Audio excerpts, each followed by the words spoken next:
so little worth saying.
Hunting, singing, studying the blue light.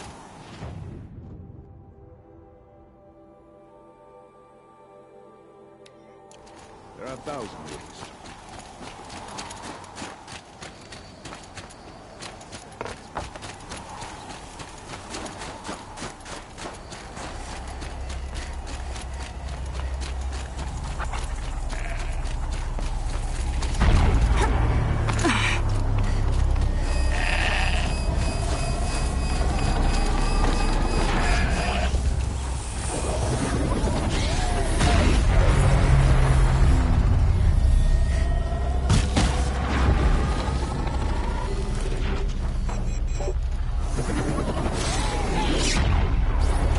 Getting close to the override tower.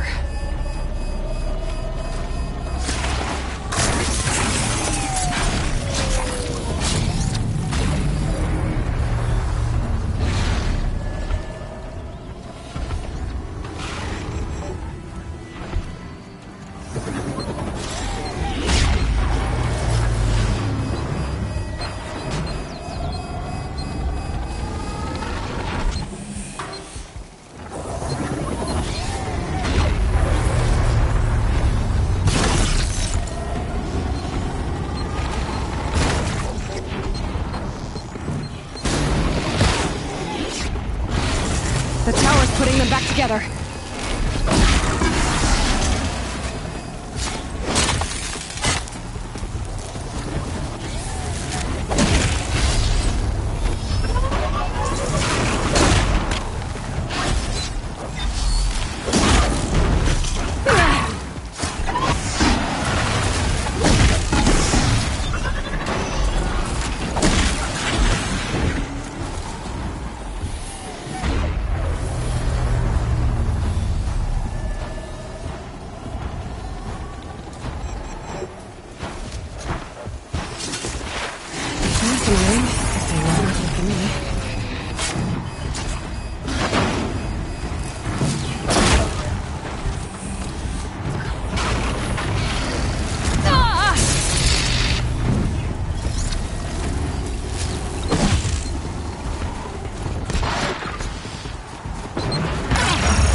Can't be too prepared.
Wide open until I deal with that tower.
Is something out there? Oh yeah. Fighting time!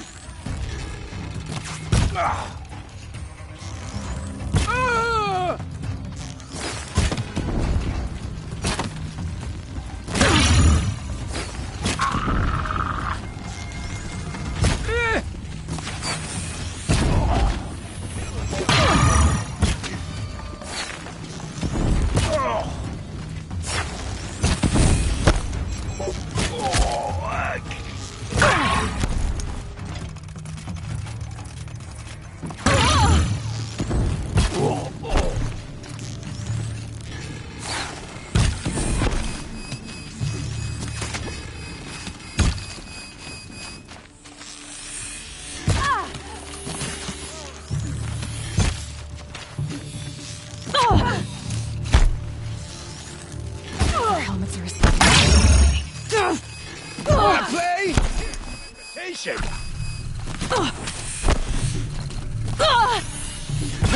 Get together, you sawed-offs.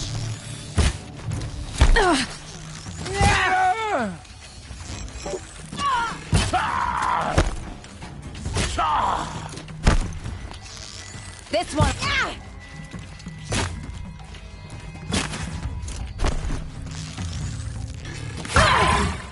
Got another shot for you!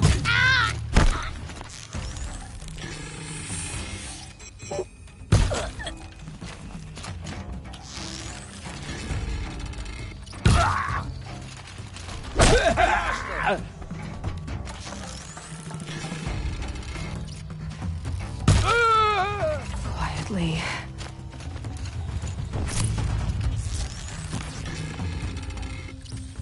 Get in there and do your sending you something.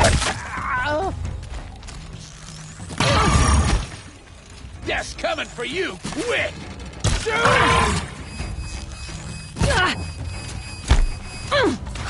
I missed! Another shot!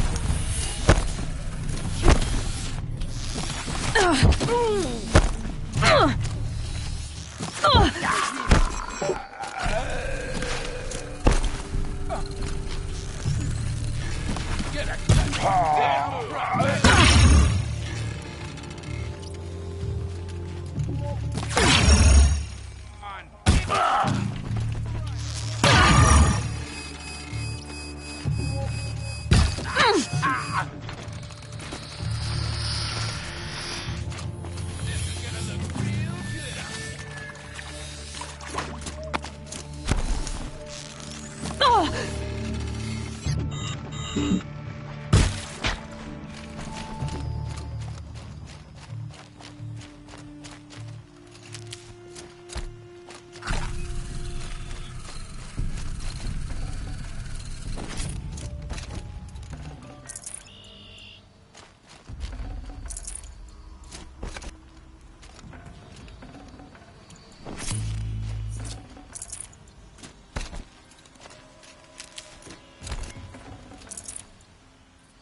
Bandits aren't subtle. Clearing them out would send a different kind of message.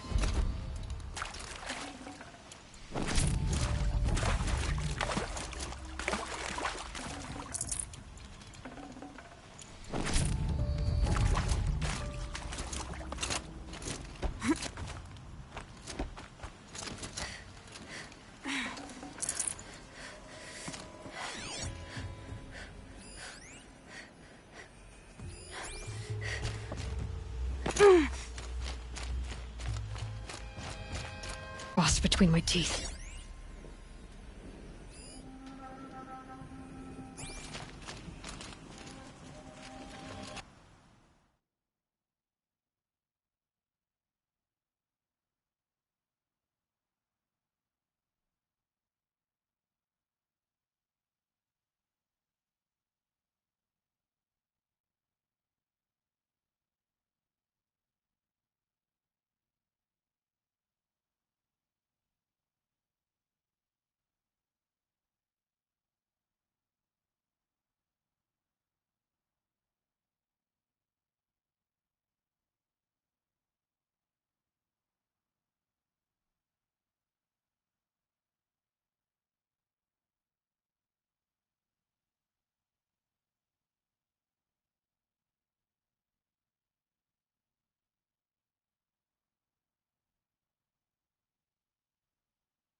That alarm will wake up the whole camp.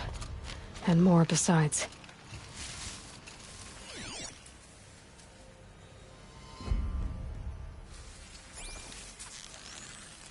This won't give me trouble anymore.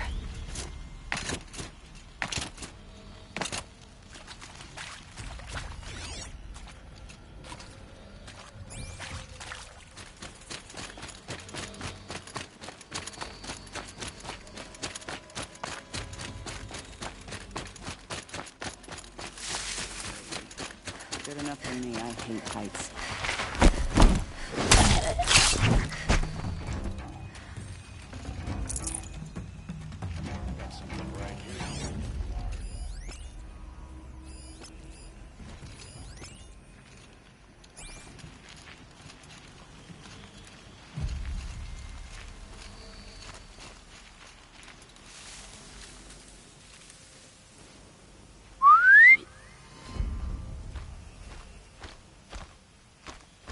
Like to hide, do ya? Let me show you what I like.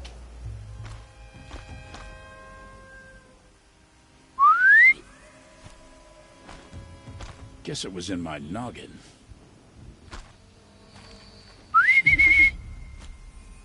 You hear that? Oh, God.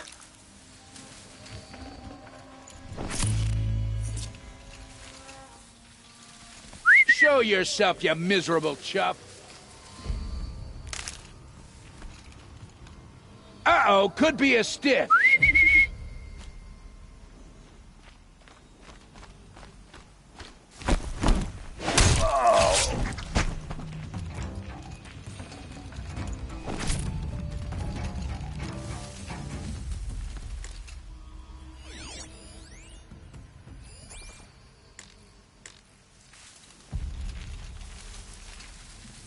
We might have trouble.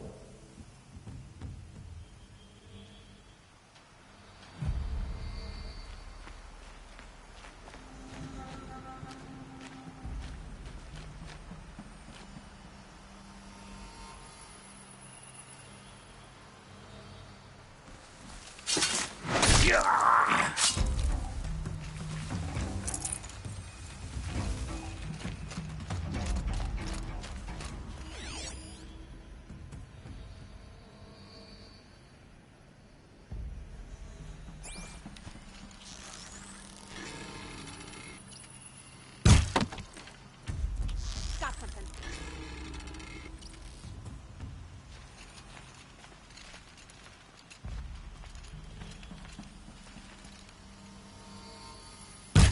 Saw me.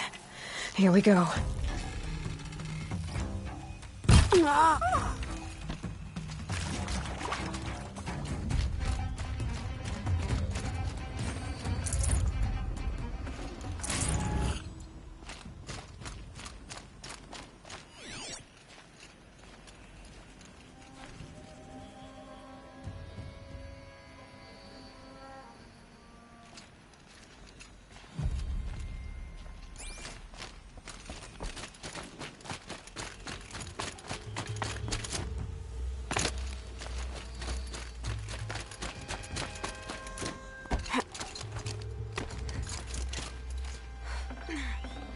Got too much already.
smells peaceful.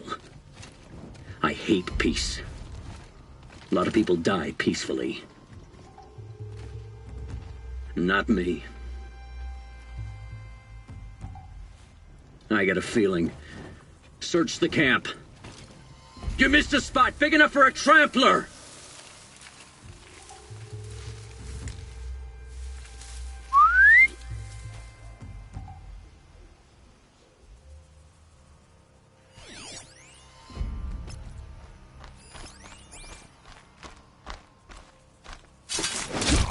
Call that a search? Glad I don't pay you large skulls a retainer! Show yourself, you miserable chuff.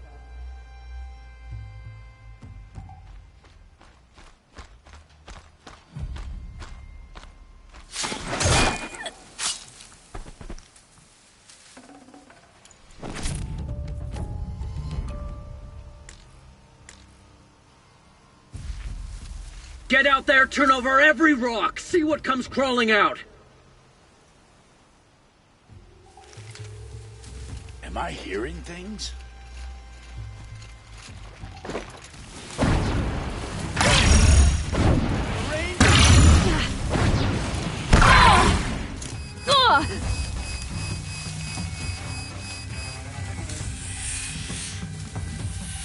He's gone!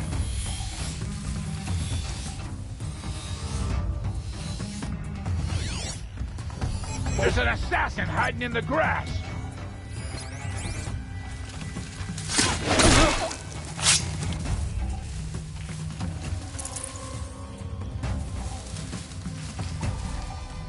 I'm starting my scanner.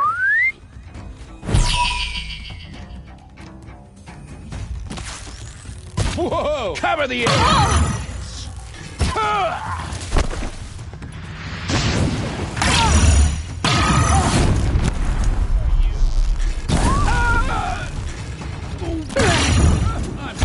Scatter you!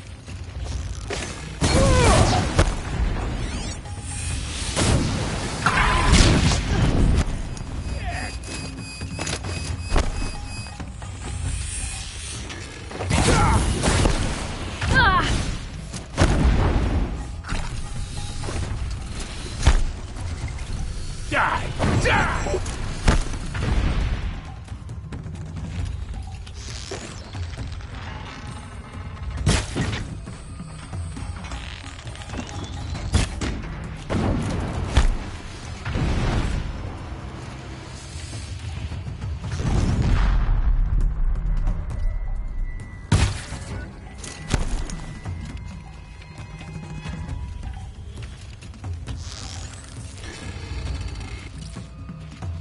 He's down. He won't be touching anything else.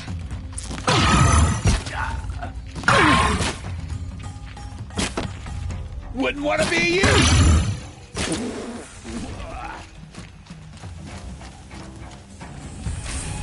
The Oseram's fire weapon. Could come in handy. Varja will want to take a look at it, that's for sure.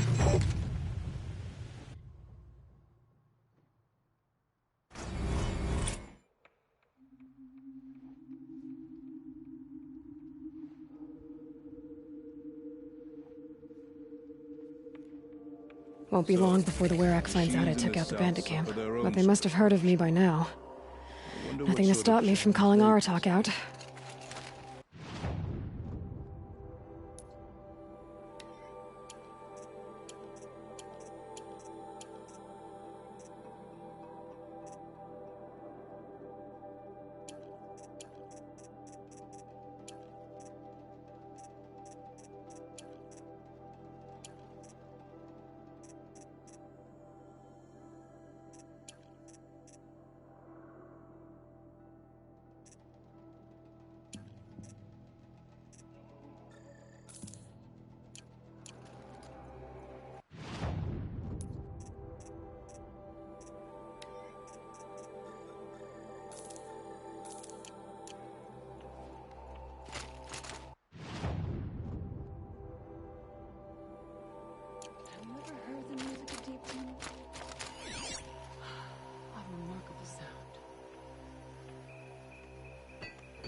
Can't let the smoke from Thunderstrom distract you.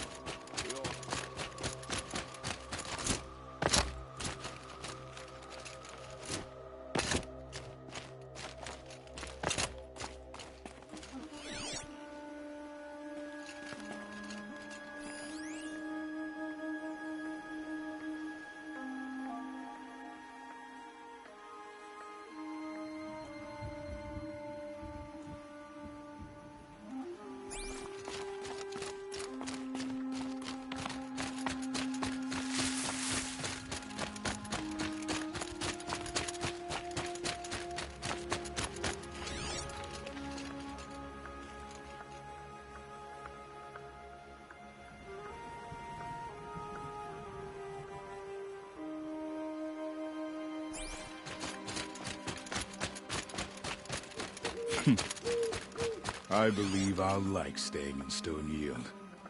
Thank you.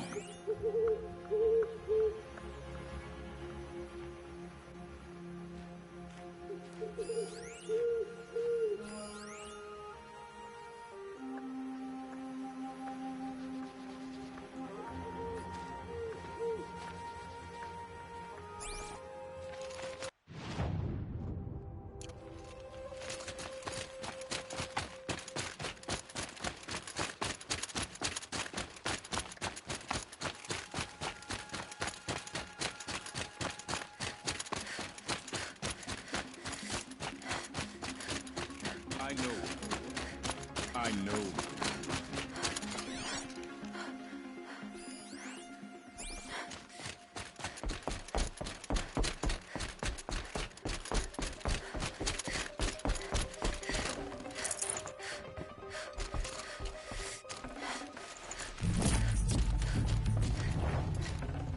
This blue gleam will make some shaman happy.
One day I'm not worrying about what's happening.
There's the herd. Everyone ready? Are you joking? We were born ready. Let's go get them, Flaming Skulls! Nope. That's awful. It is a pretty bad name. Good effort though, Urkai. Forget it. Let's just go kill something.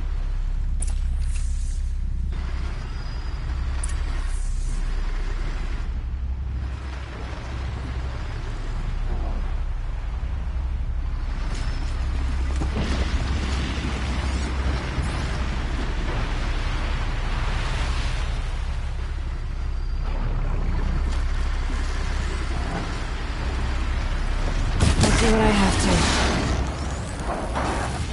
Score one for you!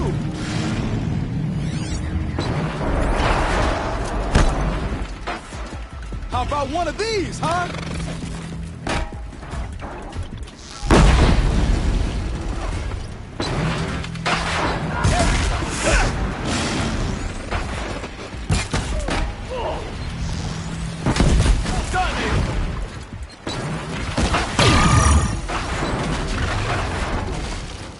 Don't let them flank you!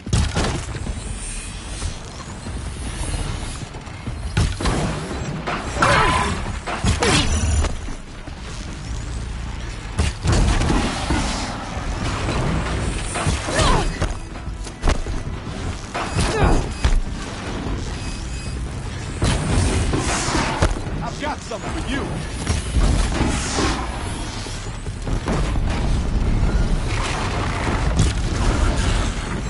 How many of these do you think you can handle?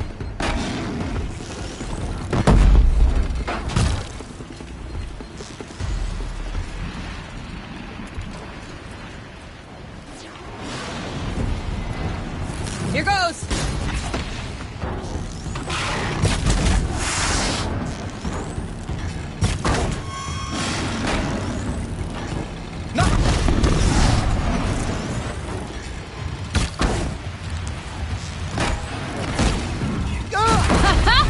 Watch it!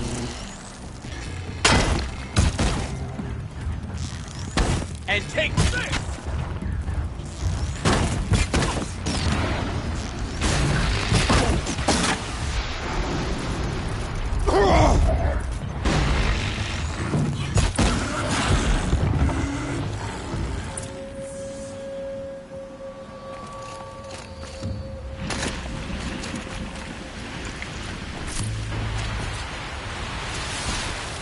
And now we sit around and wait for her to finish cutting out the part.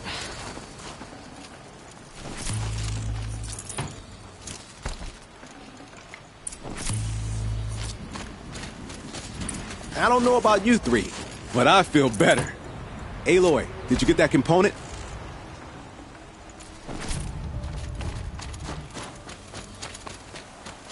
And that, boys, is how it's done.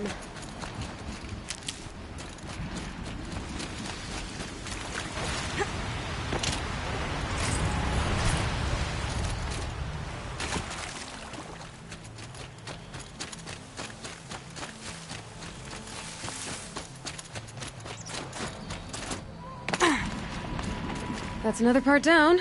One more and you'll have what you need to pay off Bergrand. Starting to feel real, you know. I'm starting to believe we're really gonna get out of here. Honestly, I wasn't sure we'd survive a week without Nakoni. But here we are. Who's Nakoni? Nakoni was... she was a friend of ours. She challenged the chieftain for control of the Werak. She didn't make it. No. If you're gonna tell this story, tell it true. She was murdered. Is this why you left Ban-Ur? Because of this business with Nakoni and your chieftain? Onakut knew Nakoni was our mentor, our friend. We couldn't stay. That final night, we snuck back to camp, packed what we could, and left. Like cowards. What are we, Tatai? We are Banuk, aren't we? Survive and prevail. That's what we do. It's not what she did. Nakoni challenged the chieftain. Why? Onakut wrapped himself in power and authority the way some people wrap themselves in furs. If you were willing to fawn over him and sing false songs to him, you might get a spot on the best hunts. The Werak split into two. Those willing to lick the bottoms of Onakut's feet, and the rest of us. waiting for things to get better. Until Nukoni. She was the best and bravest of us. She was the one who took a stand. What happened? How did you lose Nukoni? She challenged the chieftain to a hunting competition. Onikut, damn him! He wasn't nearly the hunter Nukoni was. But who comes back to the camp after the trial? Onikut, grinning like a snap maw, crowing, "Oh, where's little Nukoni?" We tracked Nukoni through the woods. Found her not far from the trailhead. With their damn neck snapped. I don't want to remember her like that. Sometimes that memory... it's all I can think of. I'm sorry, Tatai. It sounds like she meant a lot to you. To all of you. I'm sorry for what you've been through. It's nice to be heard. Thank you, Aloy. Look, it doesn't matter, okay? What happened in Ban-Ur is buried in Ban-Ur. What matters now is what happens in the Sundom.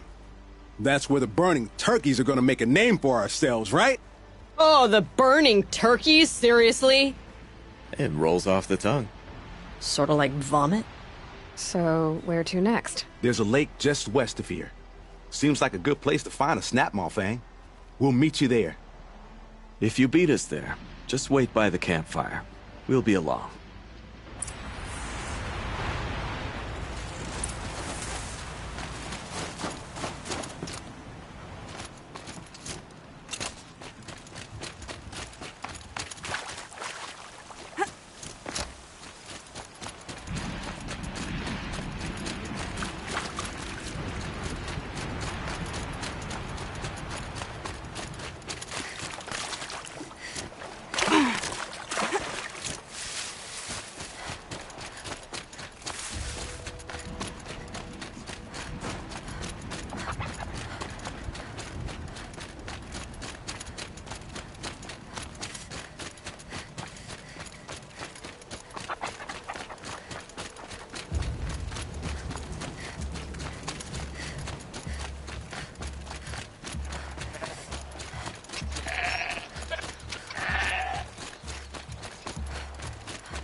No sign of them yet. Guess I'll just sit and wait.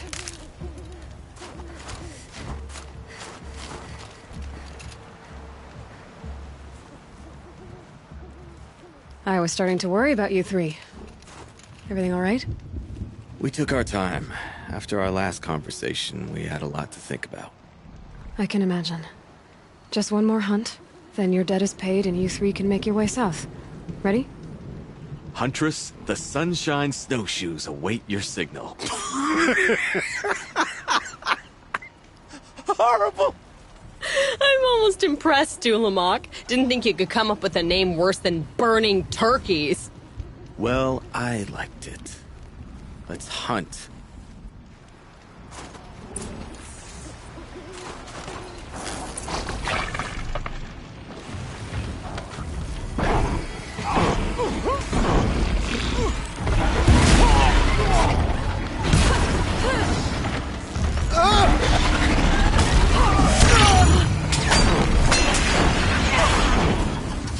This is why I sharpened my spear today!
Come here, Aloy. Let's have a proper goodbye, huh?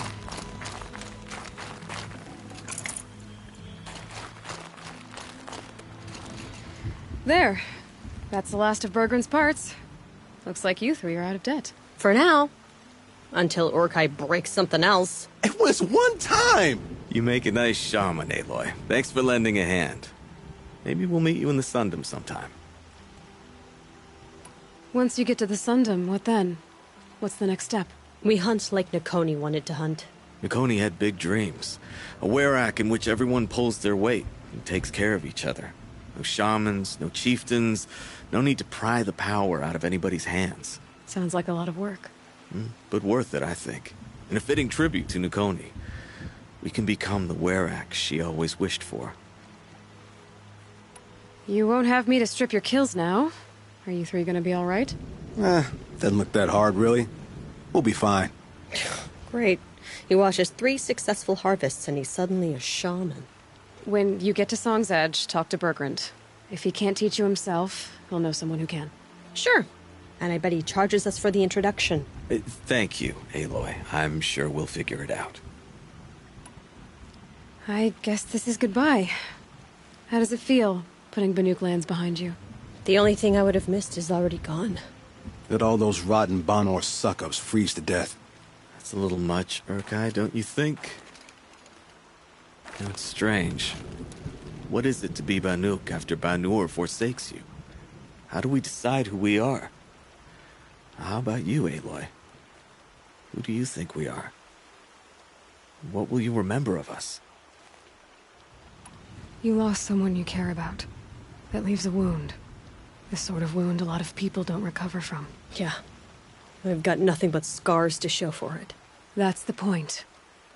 Only survivor's scar. After everything you've been through, you keep going. We're the Scars of the North. Scars of the North.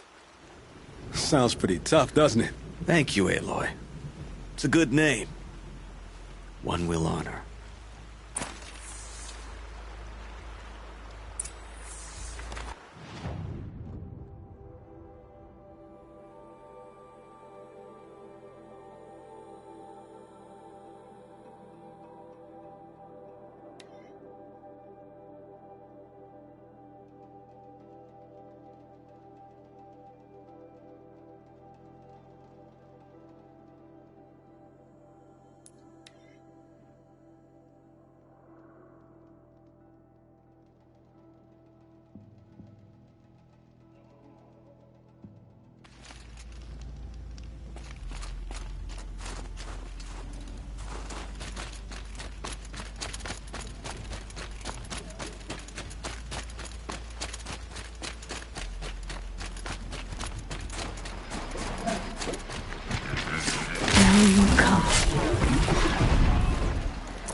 Keep your spear sharp.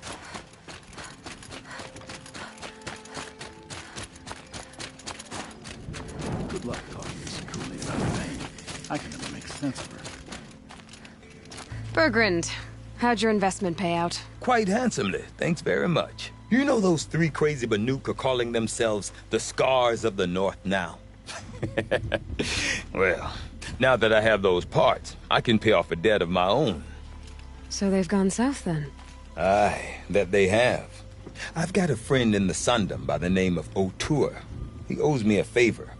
Old O'Toole is a machine scavenger, a pretty competent one. So I sent them to learn from the best. Or at least from the pretty competent. Well, we work with the resources we have. Speaking of which, here, a token of my gratitude. Some faithless hunters see the blue light as a...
Machine saw me.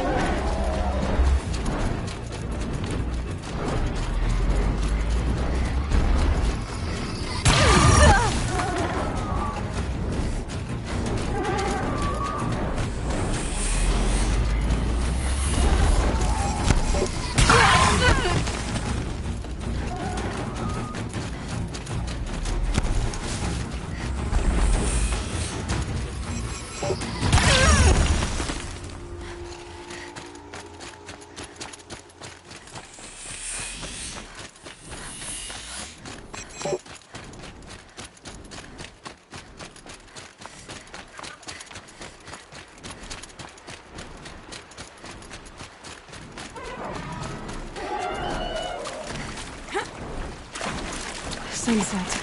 Maybe a chance to rest.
this red dust? Well, there's our Stormbird. When you're ready, I'll follow up and boom.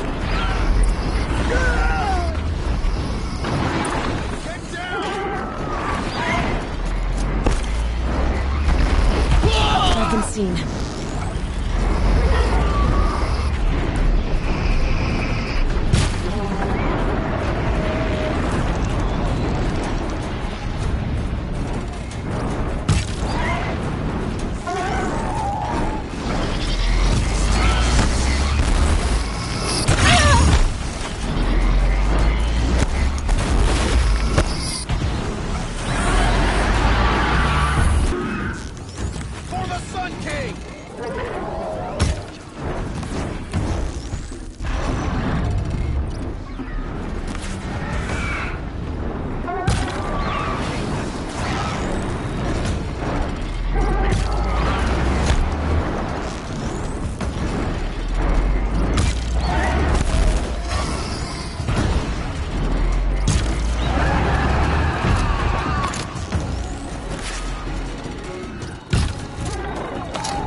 The sun's message to you.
Varja said she could improve the Stormslinger with this.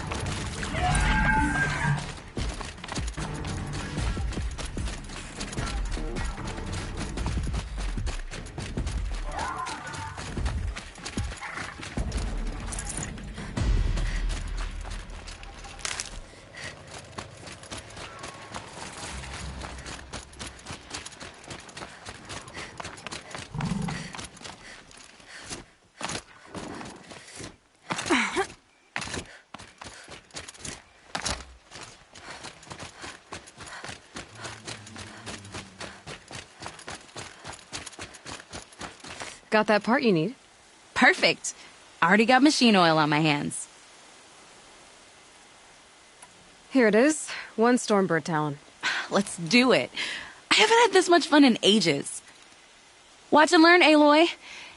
Only don't stare directly at the sparks. Okay, so I pretty much had to break her in half. But what's a staff? A stick. One thing I like about sticks, you can put them back together however you want. Which you did. This thing looks a whole lot more dangerous. She's better than dangerous. She's a genuine Varja special now. Take good care of her. What you did to that Stormslinger? That was some impressive work, Varja. Hey, it's nothing. I just helped her become what she was always meant to be. They grow up.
Find anything interesting lately? I might have.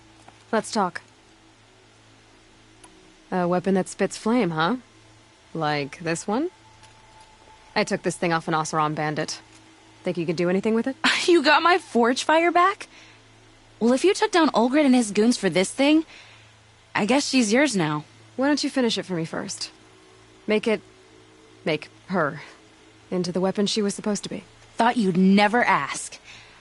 I'm gonna need a bellowback snout. Any bellowbacks will do. Can you handle it alone? I think I can manage that. This forge fire of yours, what do you need to... Like I said, I should go. You're not gonna find anything...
That should do it.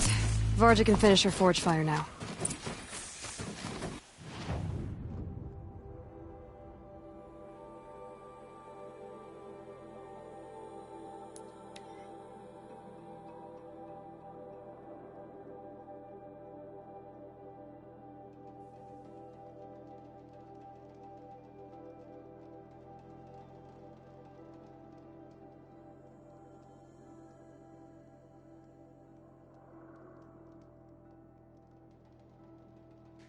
It's been a long day. And all I want is to stare into the fire and lose myself for a while. Find anything interesting lately? I might have. Let's talk. I've got what you asked for. Show me what you had in mind for the forge fire. Finally! Was feeling like I neglected her. And that's a little too close to my family life. She's done and she's yours. Don't do anything I wouldn't do. Looks great. I almost expected you to turn it into a burning ropecaster or something. Nah, she was close to perfect from the start. She's a Varga original, after all. Thanks for your work on the forge fire. Pleasure. I mean, you couldn't be more of an improvement on her last owner. What a pile of slag he was.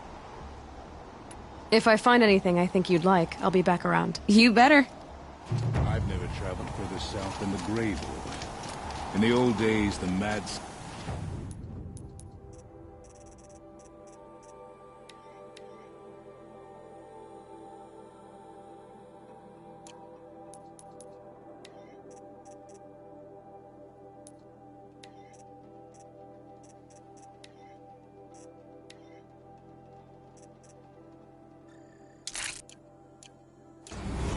doing so impossible.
Daemon cannot force the blue.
glad our paths.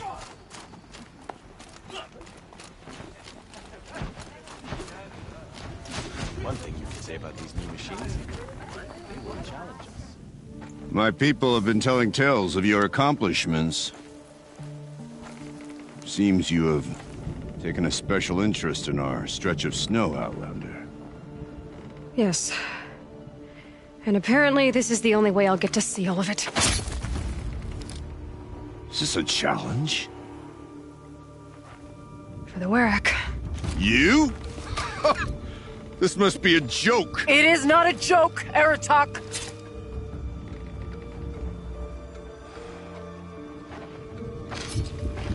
Now I see. The Outlander's your pawn.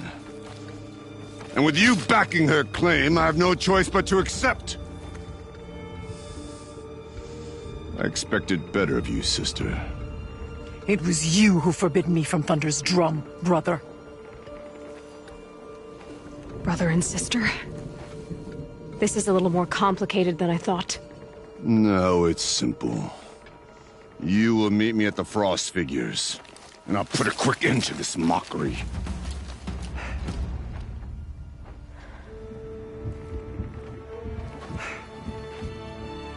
I suppose I owe you an explanation. Yeah. I suppose you do. So why didn't you tell me that you and Aratak are siblings? I thought I wouldn't have to. I'm surprised Aratak brought it up in front of a stranger. He must be very angry. I'm not always the best judge of people. I prefer the company of spirits. They're simply my own. I didn't want you to think of our pilgrimage as some sort of family squabble. It's much more important than that. It's bold, I'll give you that. Going after your own brother. He gave me no choice. He thinks I'm a child to be shoved to the back of the hunt. He would forbid me from my destiny. And yet, part of me did it knowing he would forgive me, eventually. He always does. Family drama aside, what's this challenge meant to be anyway? You and Aratak will hunt machines at the Frost Figures. The victor will be the fastest. It won't be easy. Nothing about this has been so far. When you meet us at the starting point, I'll tell you more. It will be simpler to explain from the base of the hills. Ourea, it's not about who's related to who. I want to know what's inside Thunder's drum. The spirit, the daemon, and how it all connects to the machines. But if we're gonna go through with this, I need you to be straight with me. I underestimated you. And Aratak. I won't make that mistake again. See you at the Frost Figures, then.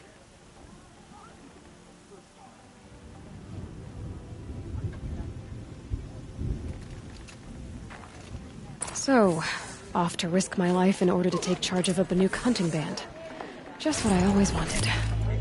Frost Figures, here I come. The coolie's work is strange, but it is hers.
She follows behind no other.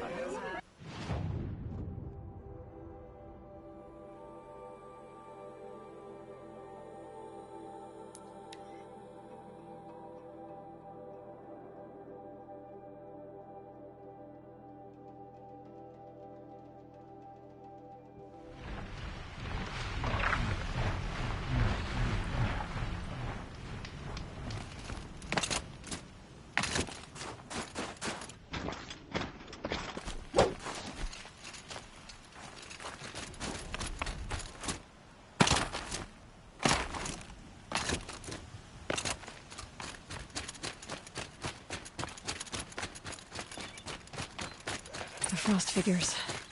Aratak and Araya must be close.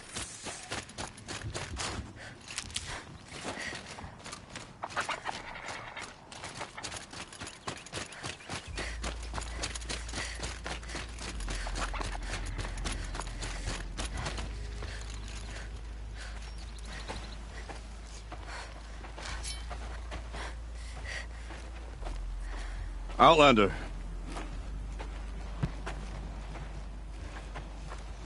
I have prevailed over such challenges before, and fear none. But this one is foolish. You are not Banuk. You do not understand my responsibilities. I ask you, one hunter to another, withdraw.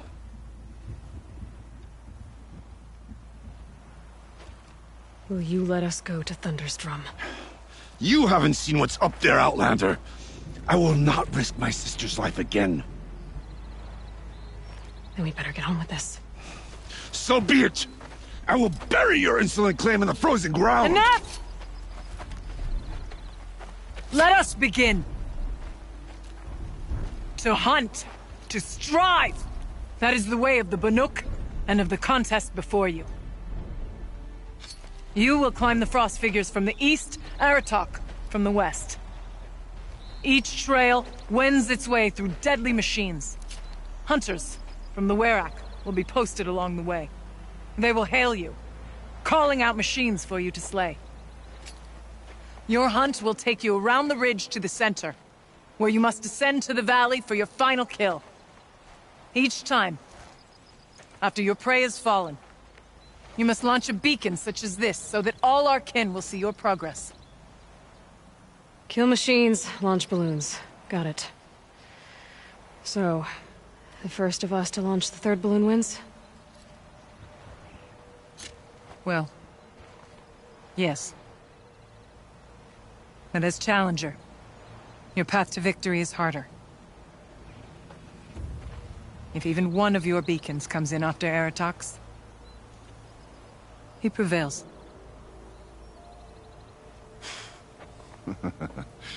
You had your chance, Outlander. So did you. The hunt begins on my mark.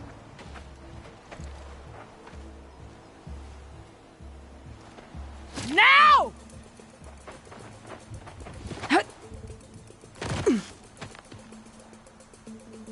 All right, gotta head up that mountain.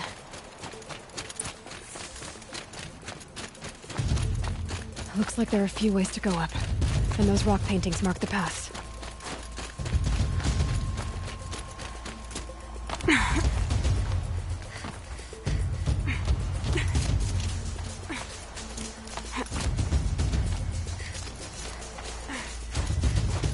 Okay, up we go.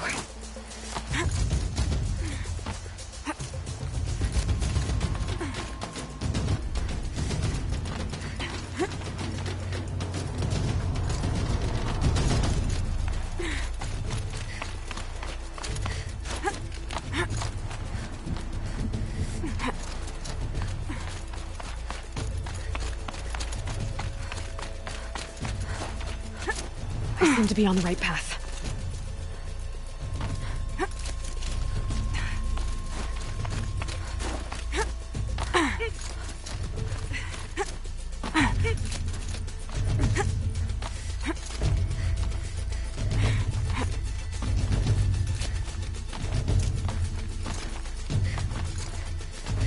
Almost to the top.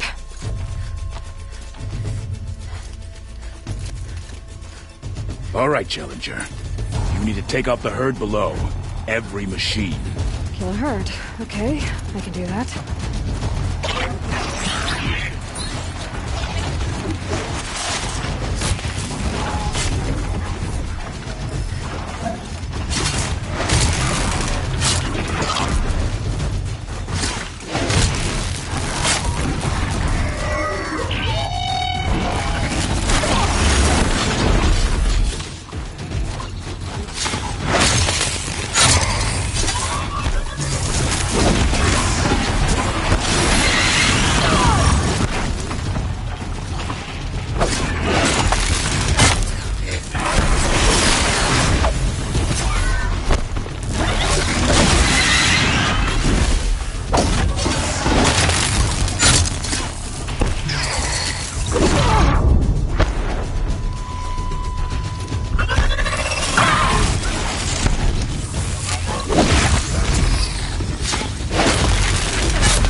Climb on up and launch a marker!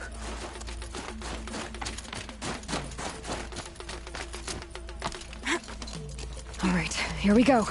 Now climb the ridge and launch a balloon!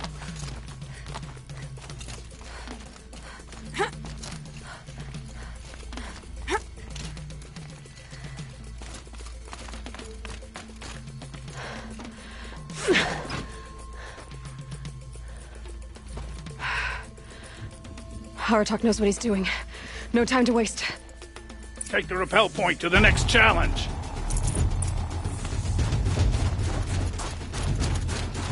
Two Bellowbacks ahead, Challenger. Kill them both. None of the other machines matter. All right, 2 dead Bellowbacks. Come up.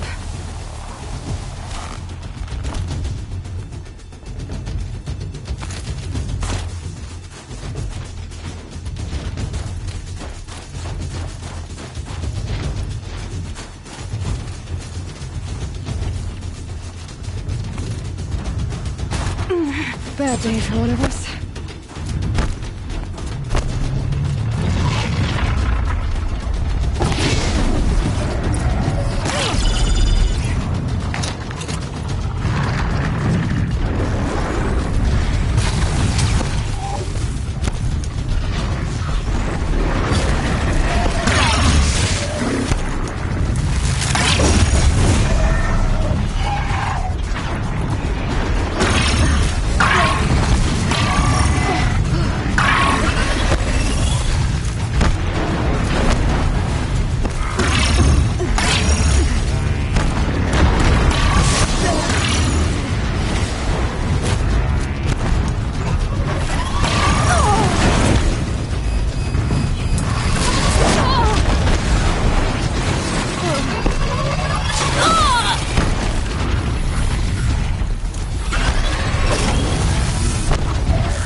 I'd better get to that balloon.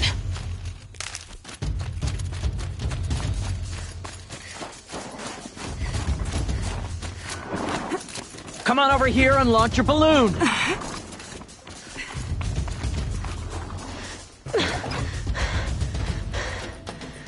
I'm ahead, but only by a little. I gotta get moving. Now take the zip line and work your way down to the valley.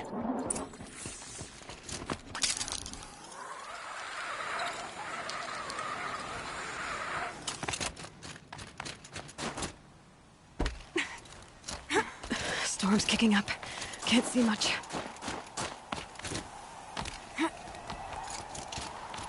Close now.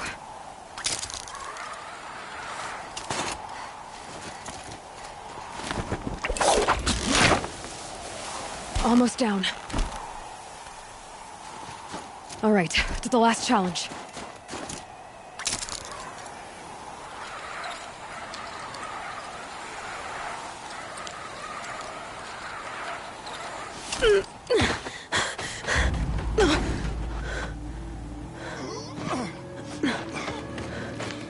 Something's wrong.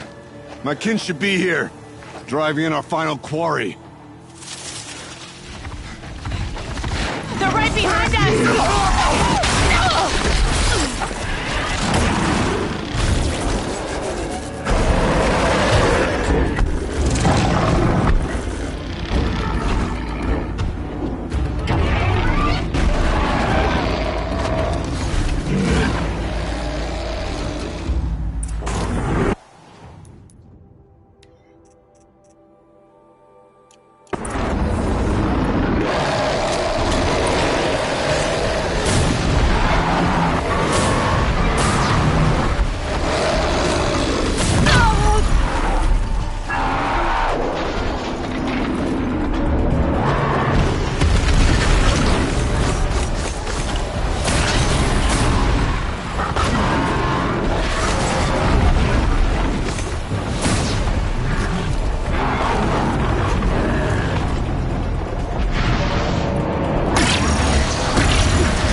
how you fall!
So it's true. Frostclaws from Thunder's drum. The attack cut short the competition. Naturally, there can be no result. It is void.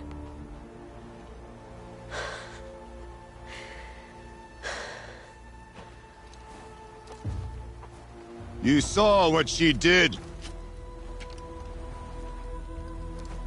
She defeated the machines, not I. It is proven. She's the better hunter. We are Banuk. Survive, prevail. What else matters?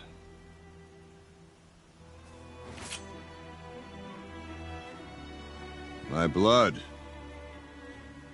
is in your teeth.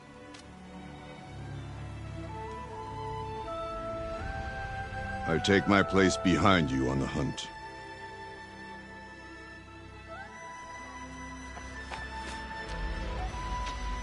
No more hunters may make the ascent to Thunder's drum. The way is closed to all but the chieftain and myself. It is not my place, but I would ask a boon. To accompany you and my sister. It might be permitted. But only if you do as I say. No. Only if you do as I say.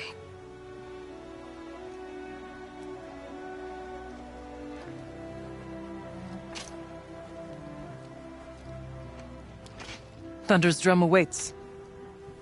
There's a camp at its base, Long Notch it's called. Meet us there when you're ready. Chieftain.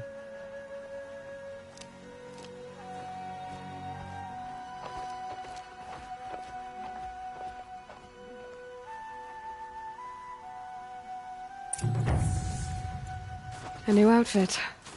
And a weapon like Aratok's. I guess the chieftain gets the chieftain's gear. Varja will want to take a look at the ice rail.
Stocking up?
Good without ammo.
Sun's headed for the west.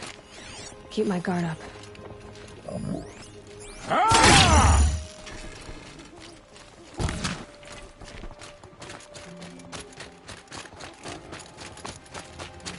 Inevitable.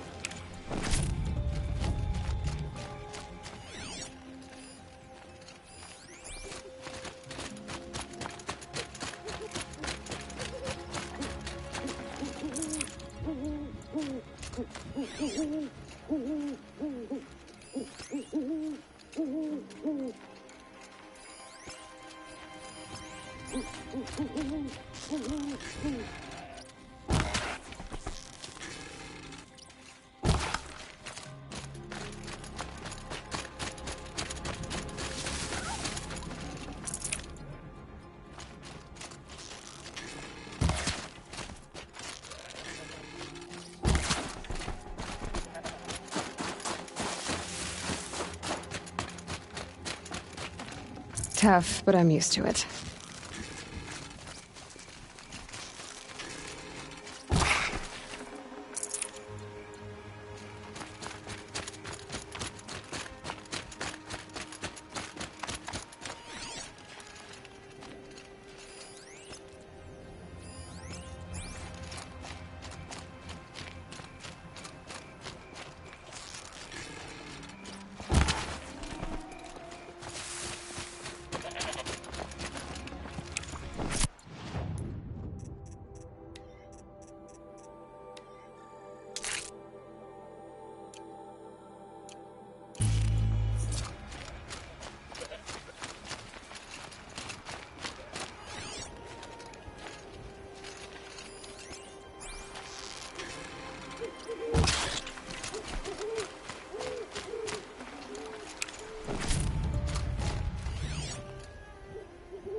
Good meat.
Tough, but I'm used to it.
Now they're hunting me.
Outlander. A win at the hunting It would be my grounds. honor to speak Just with looking at you, I wouldn't have thought you capable. I've heard of you, Huntress.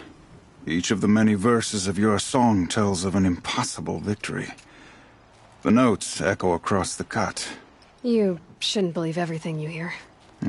That I know. My song used to echo around Banur. Umnak, the hunter of legendary machines. That's why I'm here. For another. They call it the Claws Beneath. Or they did when I was younger. Its defeat would have given my song a fine end. I used to travel between Banur and the Cut without stopping to sleep. But this trip, my bones ache, Huntress. But you, out hunting Aratak, leading your own Werak. If half your song is true, you are the only hunter I'd trust to go in my place. You want me to hunt for you? Not just for me, no. For an old friend. You want me to hunt in your place? Is that some kind of Banuk custom? Well, perhaps it should be, but no. We survive and we prevail, until we fail to do either. I confess, this is not easy for me. For any other machine, I would die as I have lived. A Banuk hunter, weapon raised. But too many good lives have been lost to the Claws. Throwing my old corpse atop the pile accomplishes nothing. Better to live in a world without the Claws than to die while it still makes children orphans. Sounds like you've got a reputation. To be Banuk is to push your body to its limits. I found my limits higher than most. Fearsome machines needed killing, and in my youth, I found I had a talent for killing them. Even now, my name carries such weight that when the Claws Beneath re-emerged, the Werak came to me. Do you still have the same faith in yourself that your Werak seems to have? Perhaps I did. Before I held my bow in shaking hands.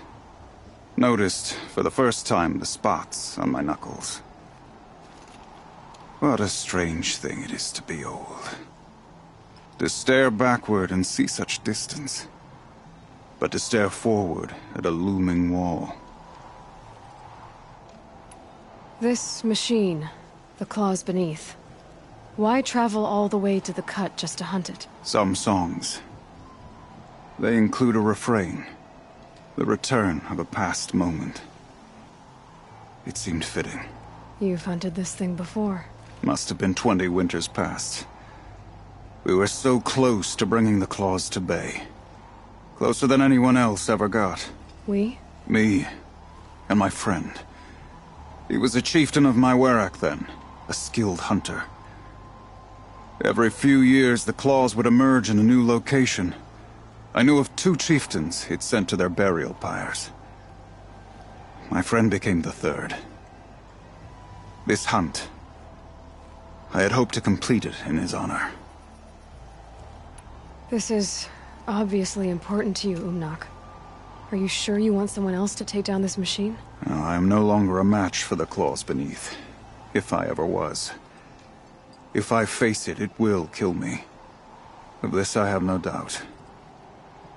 The Banuk blood in my veins screams at me to take on the claws myself. But I must see it brought down. And dead men see precious little. All right, Umnak. I'll do what I can. I've no doubt you can do quite a lot. The stories say the claws beneath returns here only once every 6 winters. The whispers I've heard say it now makes its home on the northeast edge of the cut. Hunt well. Song has kept me company in your absence. There are some jealous Banuk grumble about your victory at the hunting grounds. Don't listen. You... Find anything interesting lately? I might have. Let's talk. I've got a nice rail, just like Aratak's. You want to take a look? Are you serious? Yes, I'd love that. Okay. Obvious design flaw. So if I replace these... Yeah, that should... Right. So, believe it or not, she's operating at, let's be generous, half her potential. What's with the she's? Oh, Pop says all weapons are girls. I don't think he realizes it's a compliment. Well, listen. If we had a Thunderjaw's mandibles to work with, her gears would be well and truly greased. And I know where to find one, if you want to go hunting with me. Remind me what we need to fix up this thing? That Thunderjaw's mandibles will do it. If I find anything I think you'd like, I'll be back around. You better. We can talk or we can hunt.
Here they come.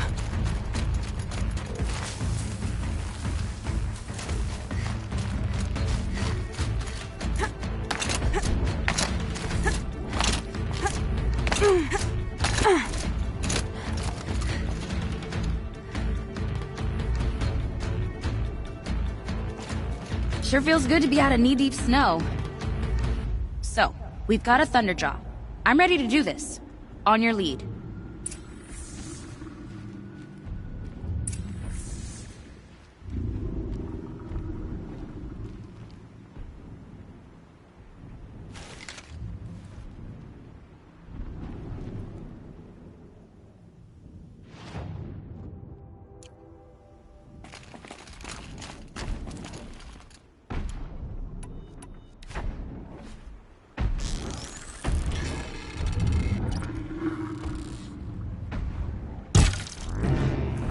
Looks like we're introduced.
Just stay out of their way for now.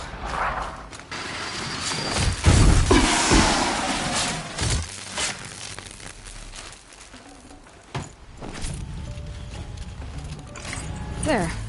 Varga should be able to fix up the ice rail.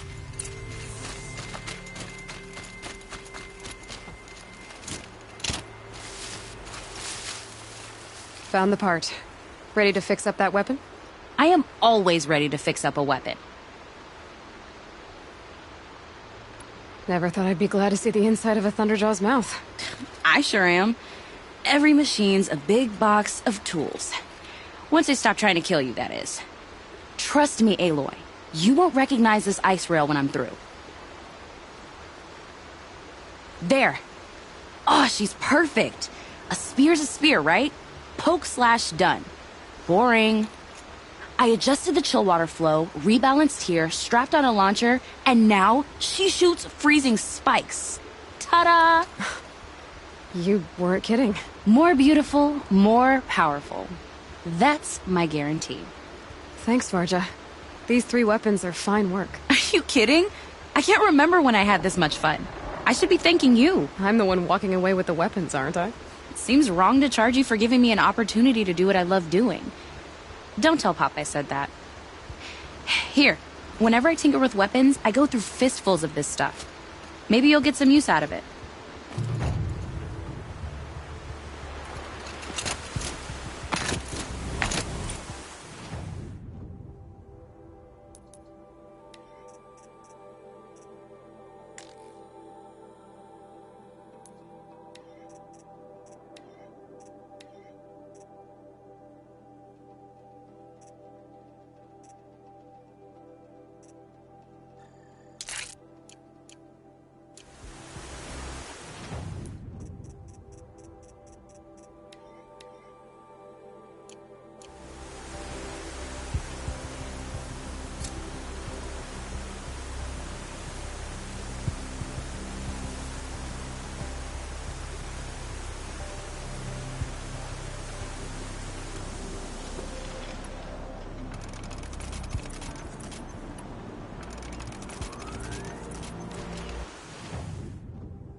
That'll keep my stomach quiet.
save these for the trail.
Over with.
The northeast edge of the cut. Umnak said I'd find the claws beneath nearby.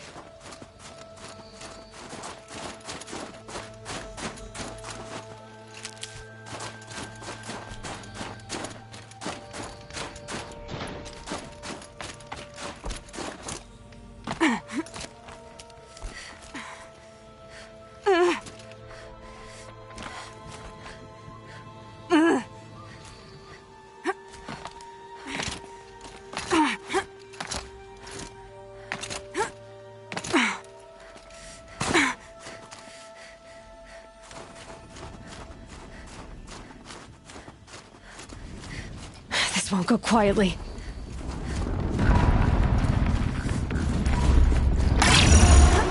There you are. Just like Umnak said.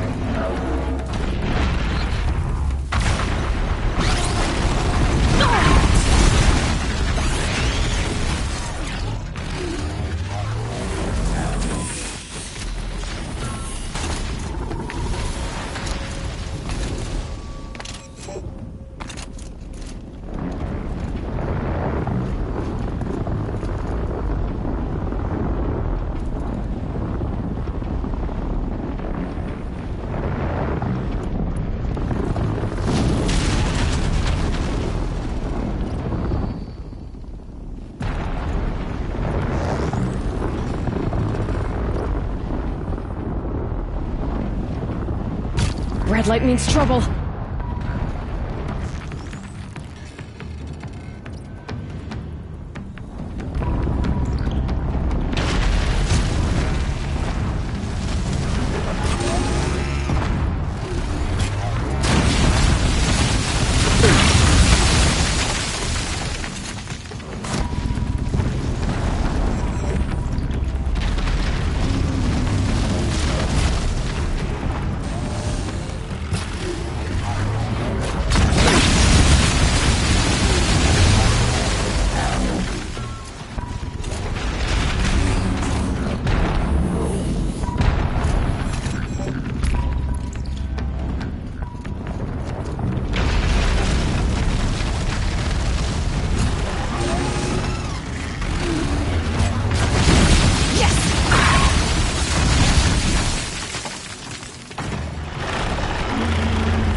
claws beneath. Omnak wasn't lying when he said you were tough.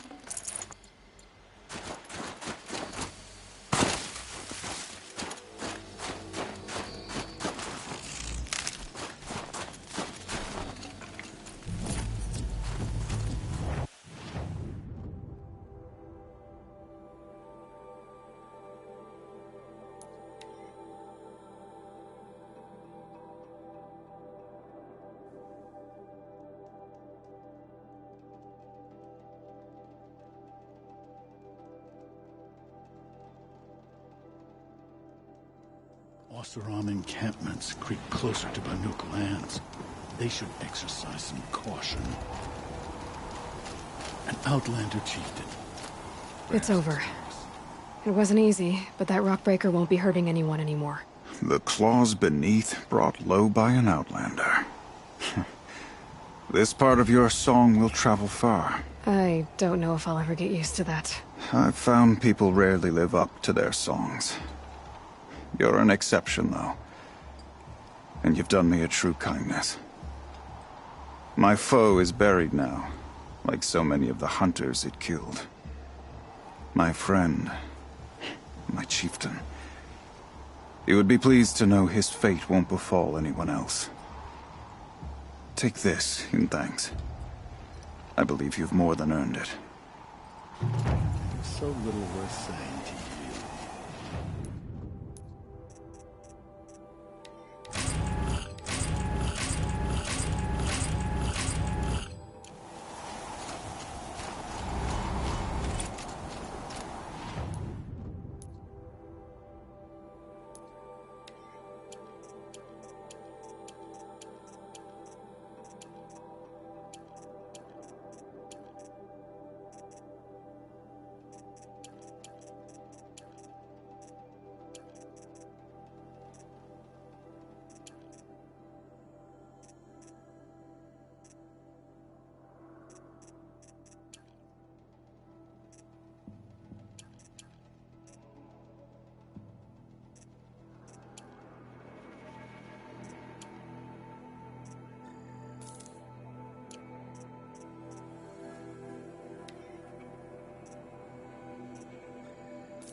Everything's freezing.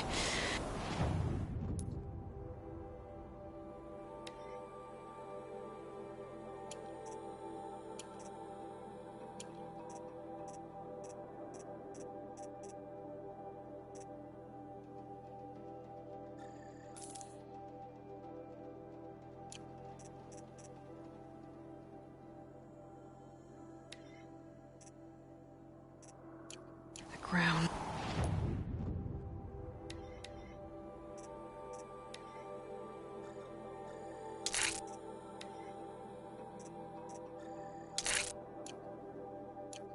The air.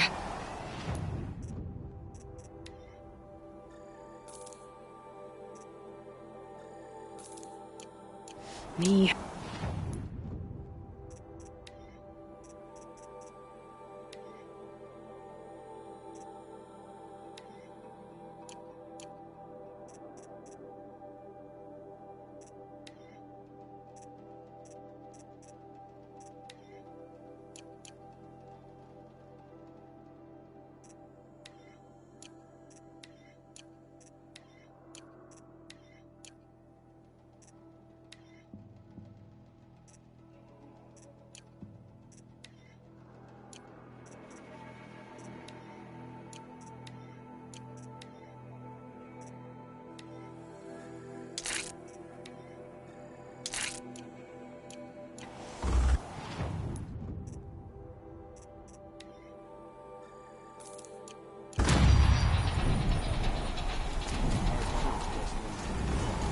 Songs of the least distinguished runners fade to silence. They're never sung again. We run into each other again. If I didn't know any better, I'd think you were following me. You've survived another day, I see.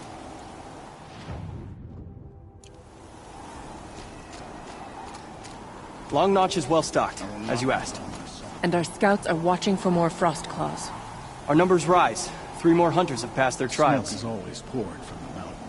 But these days... But our purpose was to take back the mountain. Now what? Stay prepared. Sharpen your spears. Should we not return, defending the cut falls to you. If our chieftain agrees with his course. Sounds like good advice, but let's hope it doesn't come to that. Chieftain? The weight of command is no small burden. I can see that. I take it you haven't spoken to Ourea yet? Why should I? This is what she wanted, to return to Thunder's Drum. It is her only care. So I should have known she would find a way to push aside my spear. After the Carja took my sister, not all of her came back. What happened to Ourea when she was a captive of the Carja? As a shaman, she's adept with machines. Tracking them, stunning them. The Carja used her to capture them for the Sun Ring, where they were unleashed upon the innocent. They made her part of their blood sport. The shame she suffered beneath their pitiless sun. She survived. She endured.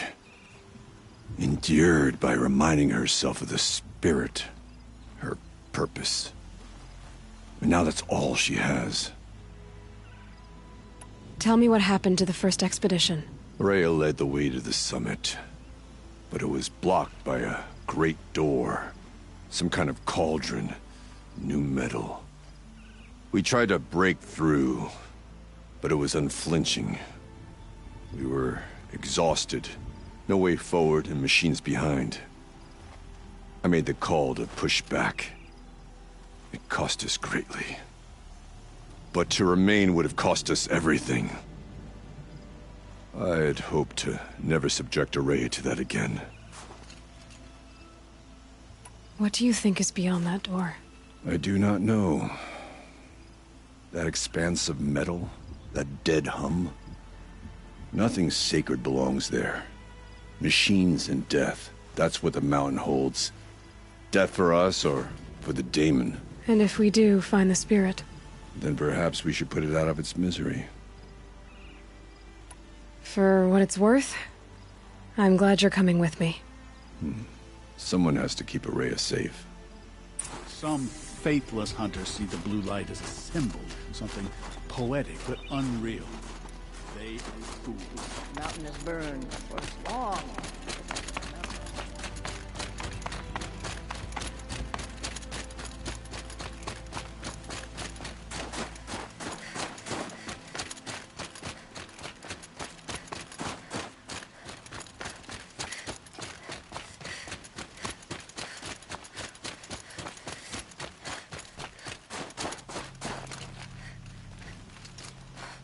I wish you luck on the mountain. Aloy, this is it. My chance to reunite with the spirit, and perhaps to reunite her with the blue light. It's not a chance I would have had alone. I needed an outsider. Someone ignorant of our ways, but no, not ignorant. Are you trying to thank me, Araya? Yes, of course. That's what you do. Untangle knots. Create possibilities. Thank you for making this pilgrimage possible. I only wish it had not been necessary to humiliate Aratak. You were wise to let him come. He's earned the right. Stubborn as stone, but he's had to be. The war demanded it. And so have I. Aratak told me you were a captive of the Carja for a long time. It sounded bad. For Aratak, it all comes back to that. He thinks the Carja changed me. They did not. They merely sharpened my focus.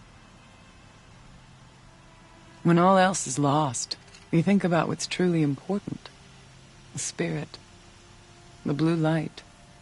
The beyond. And my brother, too. Every time I felt the chill northern wind, I thought of him, worried for him. What did the war do to Aratak? It cut away everything, until only his true self remained. Unyielding ice. No Banuk has more sheer will. He fought the Carja for 1,000 freezing nights, yet always rallied his hunters at sunrise. It is said he endured 23 wounds in those years. His hunters counted them. He never complains of one. Instead, he complains that life with me is harder. He's right. What have I ever given him but struggle? What are we gonna find up there, Araya? Ruins. Machines. And a door, like that of a cauldron. I have faith that you can find a way through it, Aloy. For beyond it lies the spirit. I know I can find her there. Though I do not doubt the Daemon has tried to hide the way.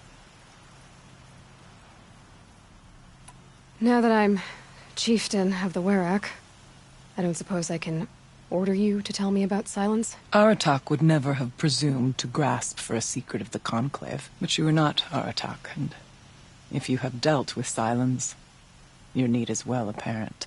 Silence came to Ban-Ur from the distant north, a young shaman of the Owl's Watch. A remote Werak that rarely comes south to parley. Silence was a shaman. He was. Or at least, when we sent runners to ask the Owl's Watch, they said he was. His knowledge of the machines was beyond compare, and he was hungry to trade what he knew to the rest of us. It didn't take him long to gain the trust of the Conclave, and eventually, an invitation to attend. What about you? Did you trust him? No. But he impressed me. He carried himself with poise and authority. I wanted to learn from him, but that was not to be. He was granted knowledge of our most sacred meeting place, the frozen caves of the Malmstrom, a month's march from Ban-Ur. He met with us there, as is custom at high winter. But when we next returned, the caves had been looted. Relics of the old world stolen. Holes cut in ice and metal. Yeah, that'd be Silence, all right. He vanished with the spoils. We sent our best trackers after him. None returned. And when we checked back with the Owl's Watch, Those who had vouched for him were gone, as though he never existed. Some in the Conclave began to doubt he was even Banuk to begin with. And what do you think? He committed an unforgivable sacrilege. He's unscrupulous and dangerous. But also brilliant, skilled, and knowledgeable without equal. Except, perhaps, for you. Anyone else I would warn off, but you may be able to treat with him safely. Just don't lower your guard. I'll keep that in mind, Ourea. Thanks. It hasn't been easy for you, Ourea.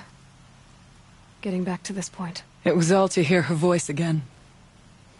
This time, we both will. I'd like that. Are you ready then? Once we ascend, it will be hard to turn back.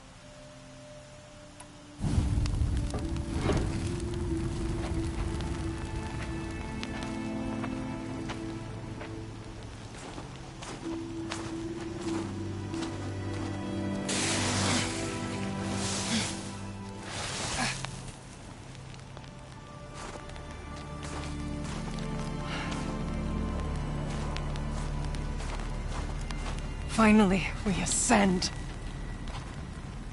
How? I don't see a way up. Not up. Through.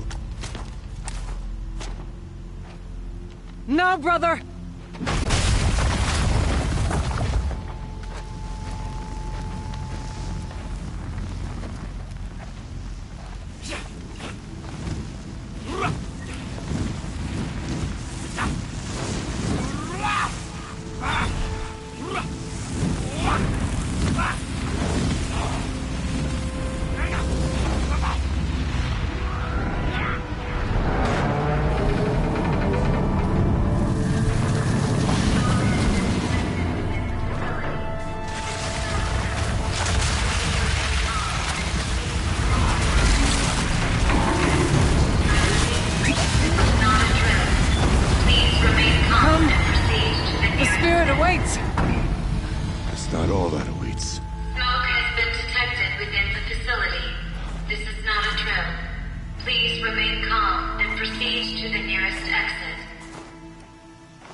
So you see, I too can call upon the power of the Old Ones.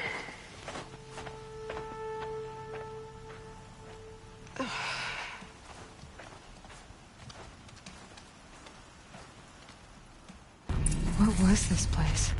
The spirit once told me that this all used to be part of its domain.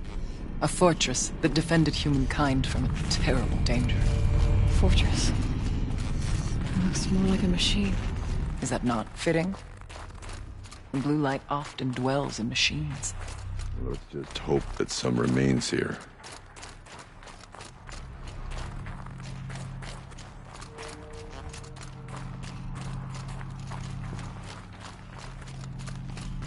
Here. Up and over.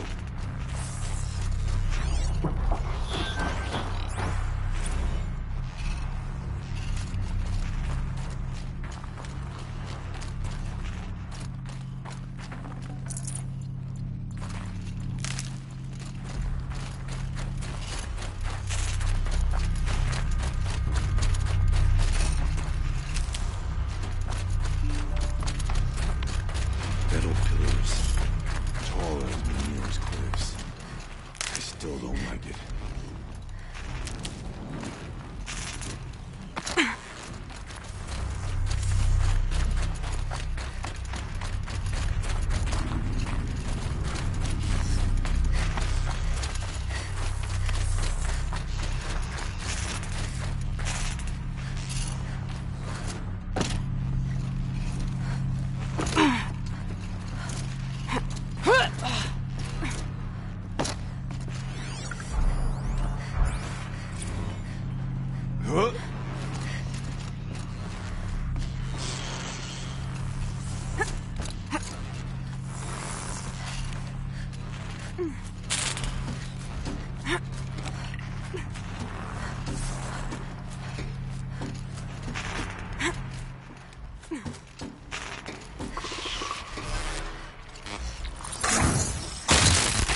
Machines.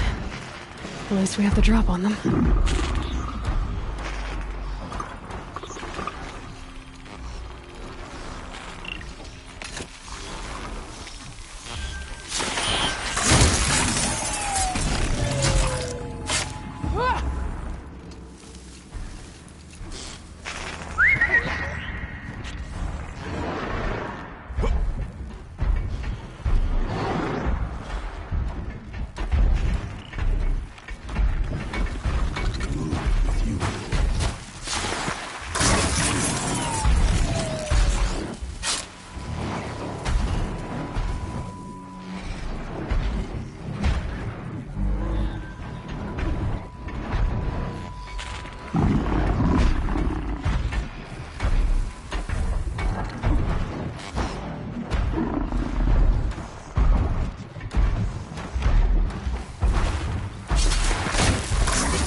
We must climb higher, and our path will become clear.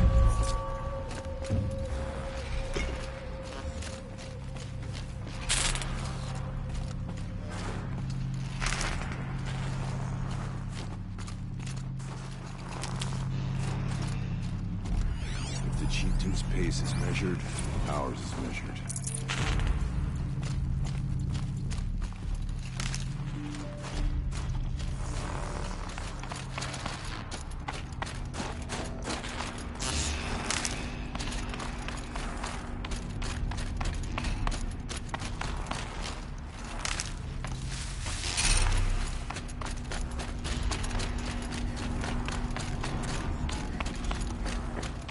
We can make our way upwards when you're done.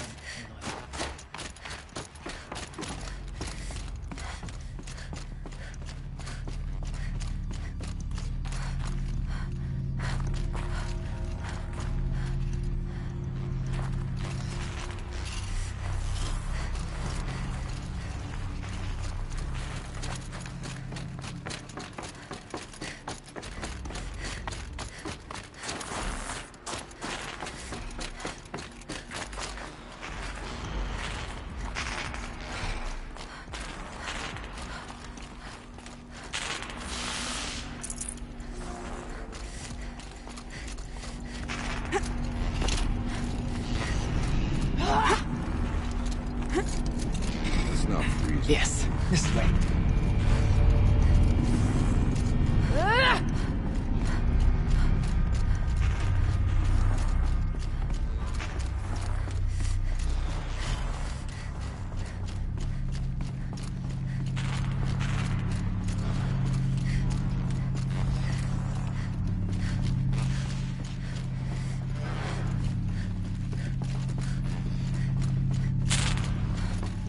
There's an overlook above. It's not far.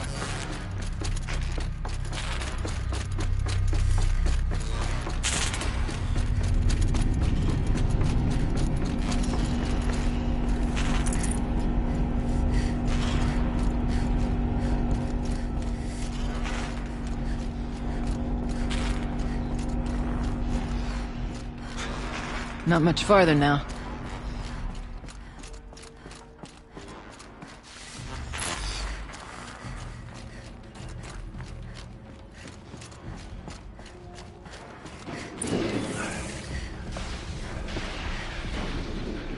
Last we were here, we fought our way through there. The machines overcame us. We retreated, dropping supplies and taking losses. Now we must prevail, with only 2 warriors and a shaman to protect. Aloy is no ordinary warrior. And I can hold my own. Even so, we could go that way instead. There are machines up there, but also cover. We could stay hidden, at least for a while. All right, I get the options. Now follow my lead. Pipes, towers, steam, frost. What was all this for?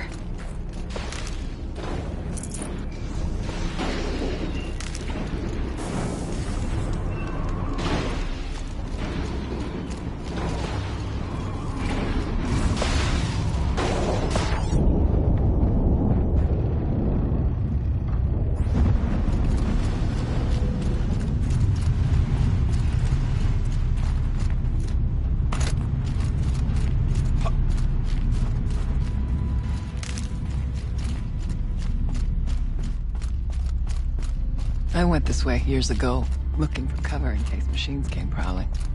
I have no doubt that it is guarded now, but we may be able to stay hidden.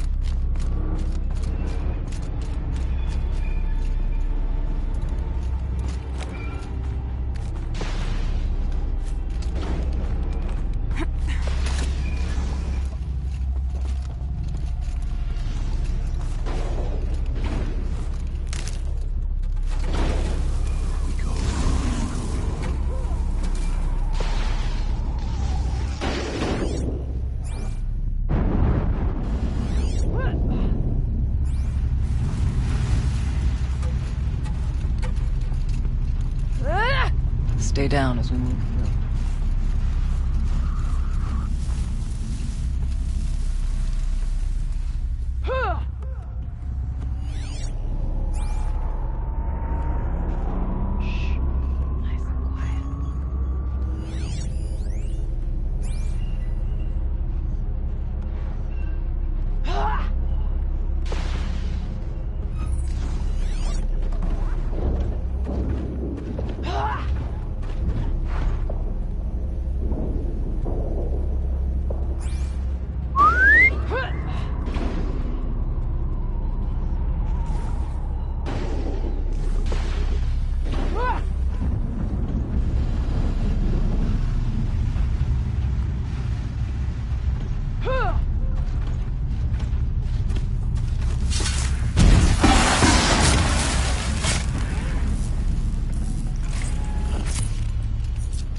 As if there's chill water running through those massive pipes. But why?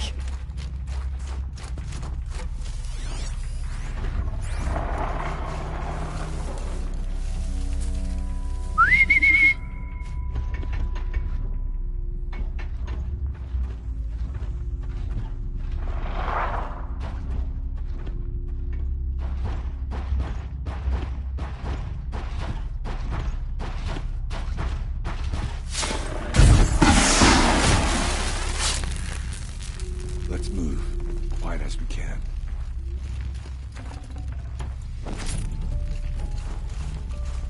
And one of these.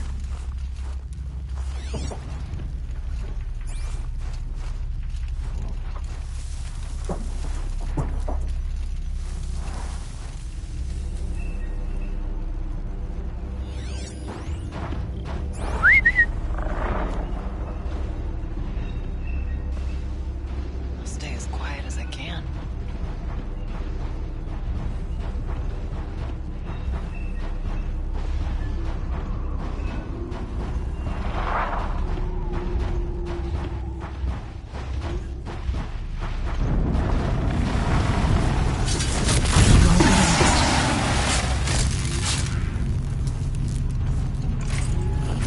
Be wary of mines, if stalkers are near.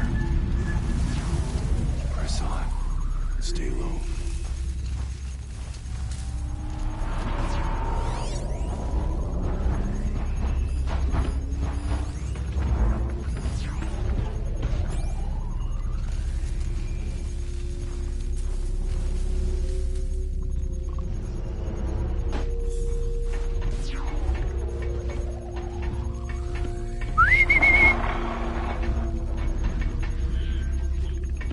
Why aren't we moving?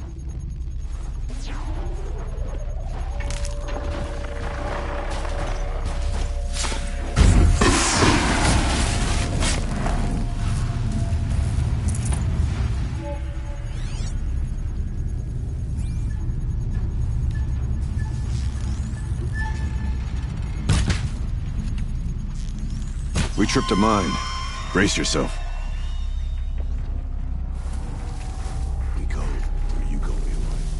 Not all threats can be seen at first. Beware stalkers.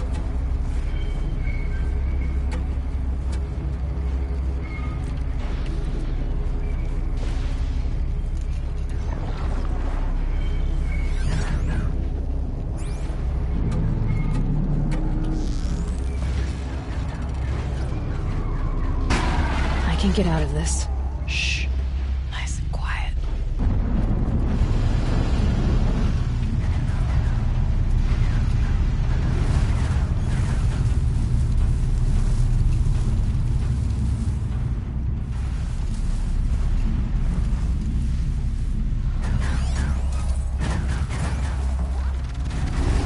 They know I'm here now.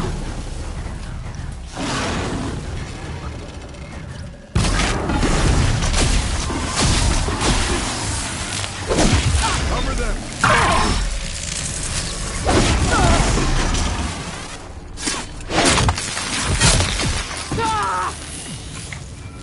I've faced greater challenges.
Always cold as deepest winter here.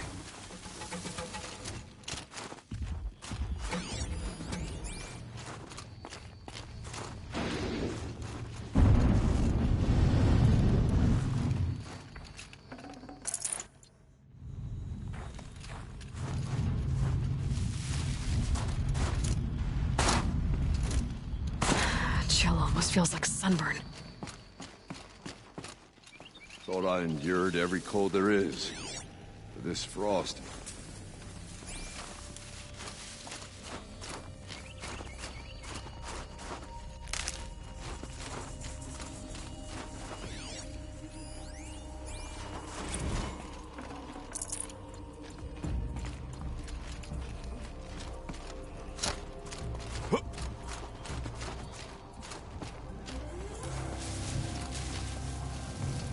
Let's not linger any longer than we have to.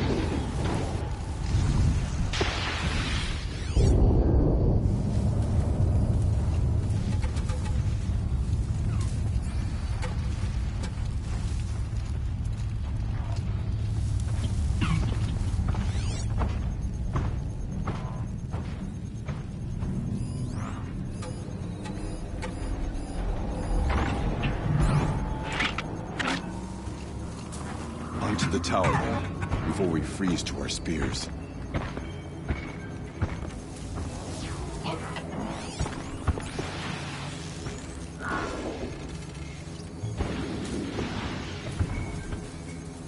That wasn't a warning.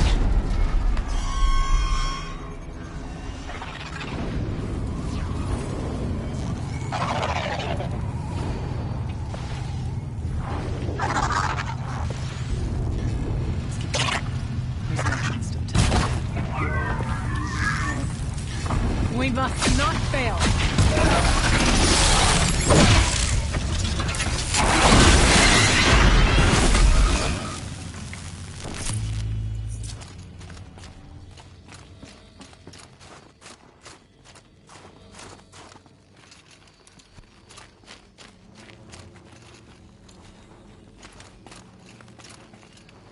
No need for sneaking now, Chieftain.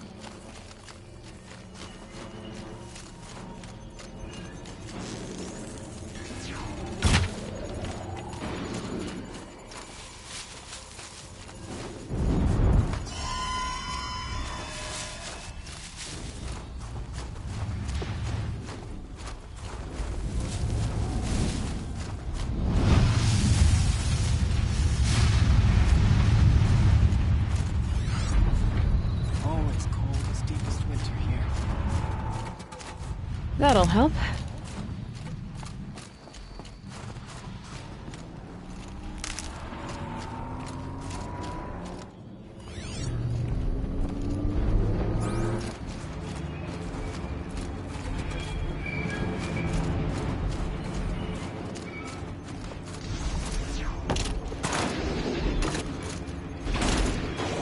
Thought I endured every cold there is. This frost...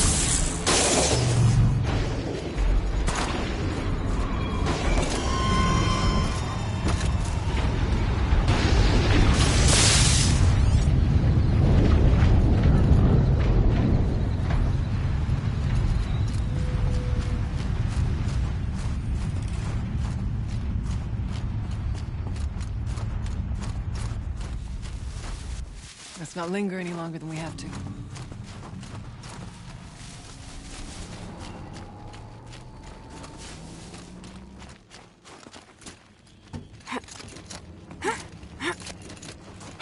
There's a door up ahead, and refuge.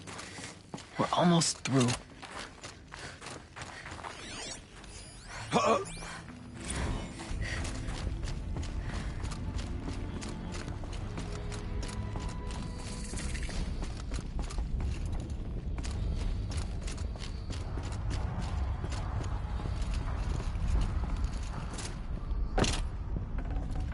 I can't spare the weight.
push it along.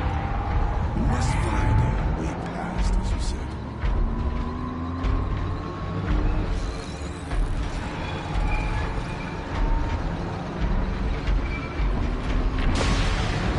Well, we have survived where our king did not.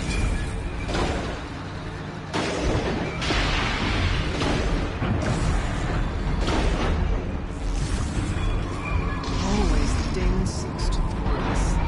This will not be our last obstacle. Daemon's machines await.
bodies of our kin remain to shame us for our last attempt.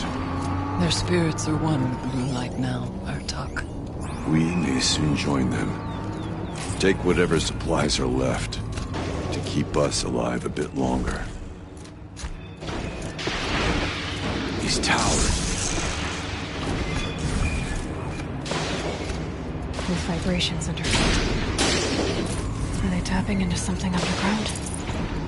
Let their efforts harden our hearts, steady our aim.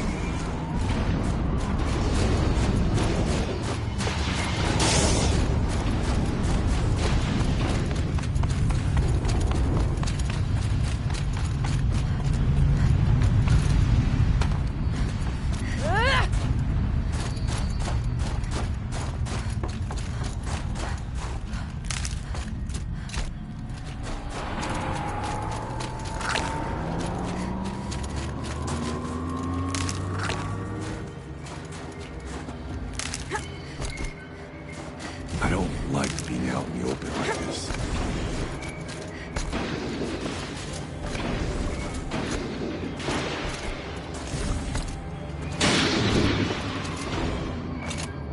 These are helpful.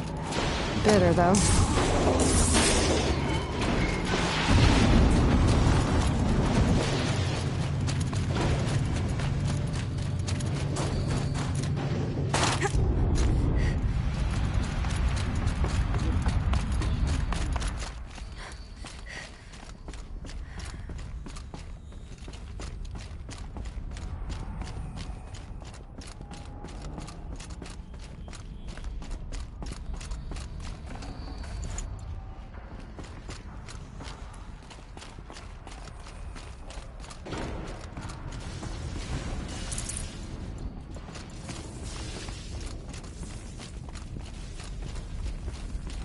Is this a projector? Maybe to show holograms without a focus. Let's see if I can restore power. Aratak, Ourea, you might see shapes drawn from light. Don't be alarmed. It'll take more than light to alarm me.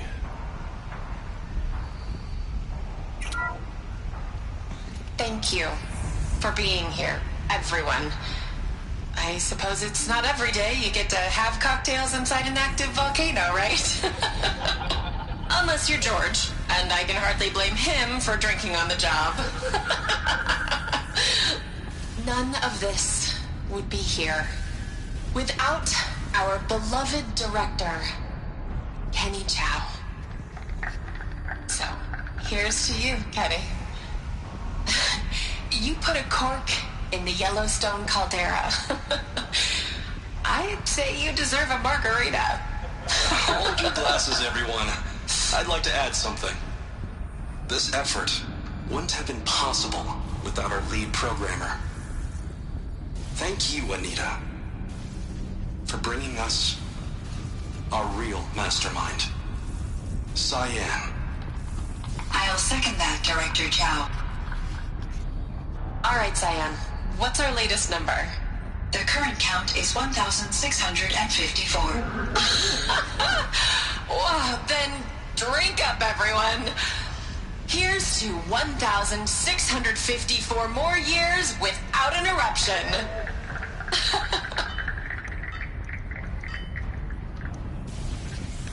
It was the spirit with the old ones. I could only grasp some of what they said. You were right, Ourea. This place was built to stop something terrible. And it worked. As for the spirit, I'm starting to get an idea of what it could be. The door is open now. We can get through.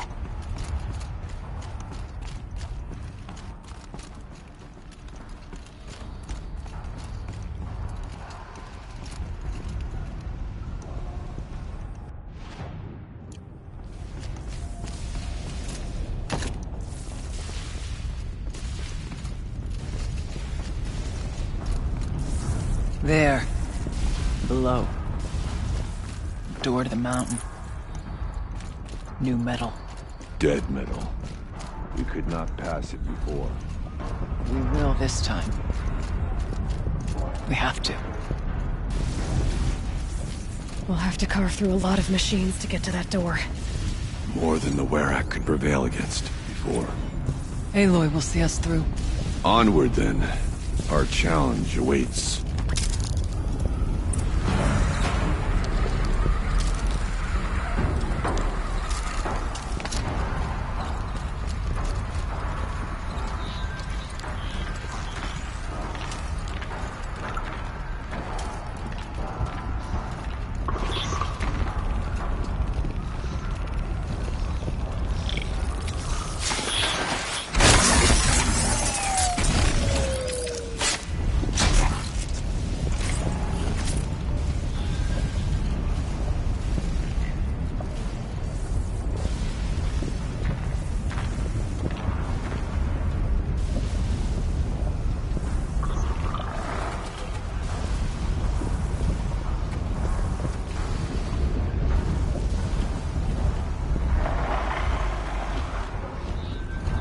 So they woke up.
You give me more of the hunt.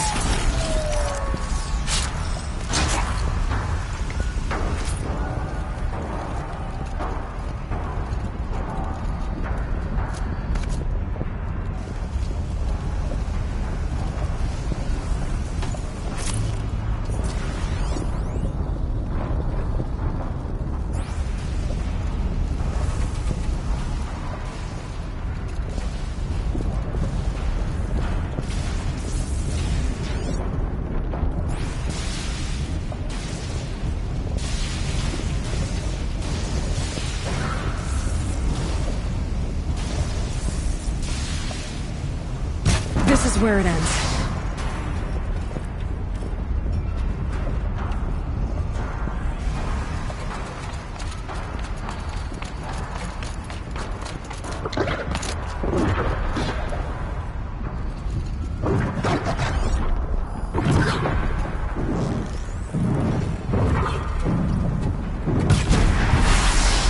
They're scanning for me.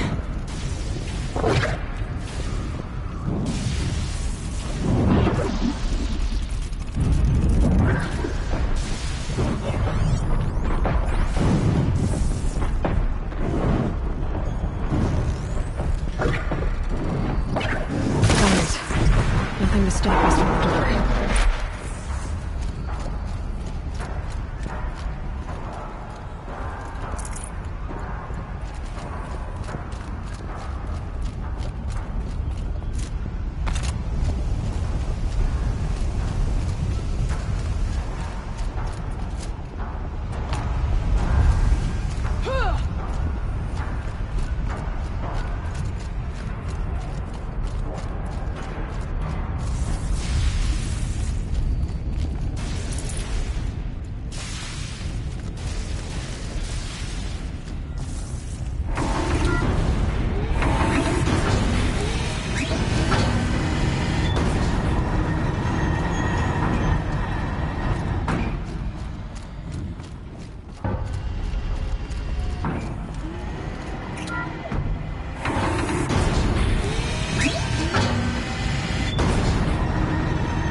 Go.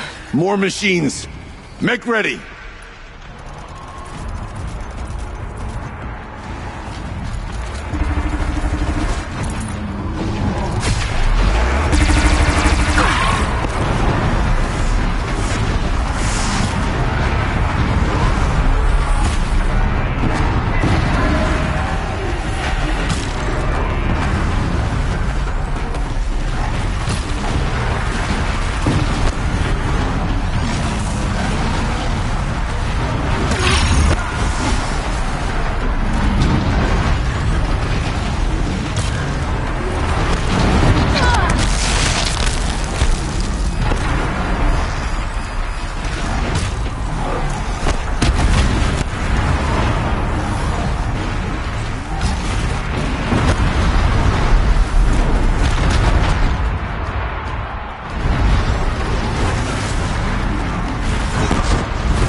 knowledge stock and songs of deeds. But that battle was a verse worth singing. And now, Aloy, the door. Can you open it? Let's find out.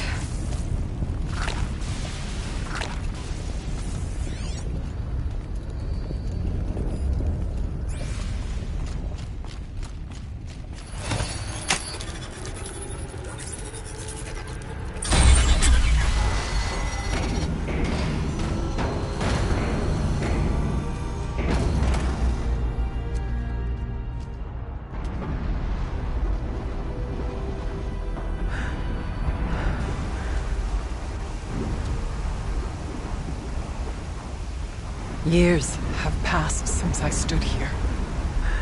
Since then, the daemon has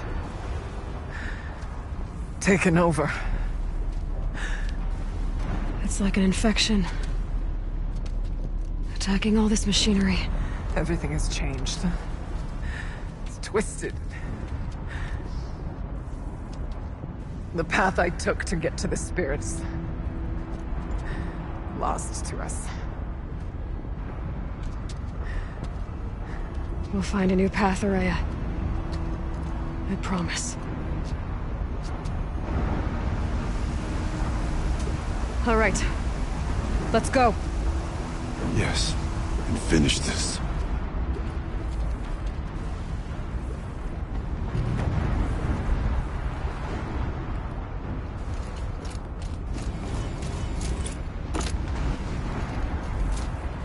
All right.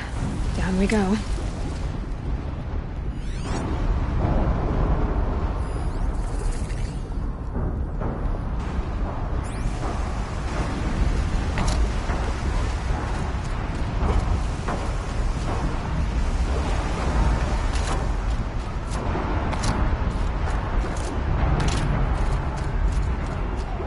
This way.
I'm with you, brother.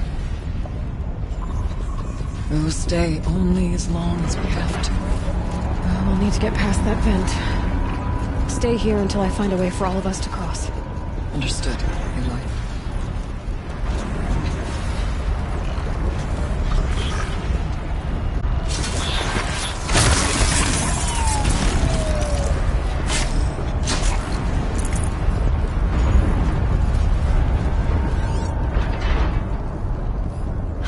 See a way to close the vent from here. I'll have to go over.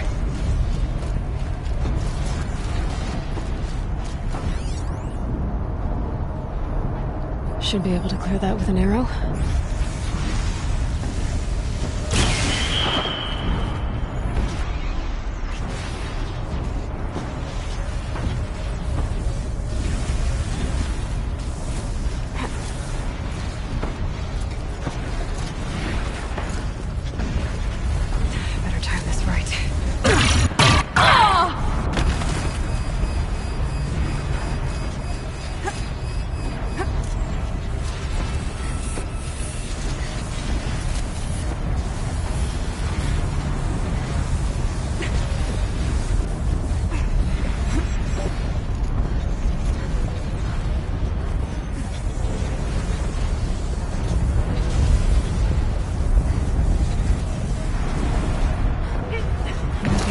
Should get me across.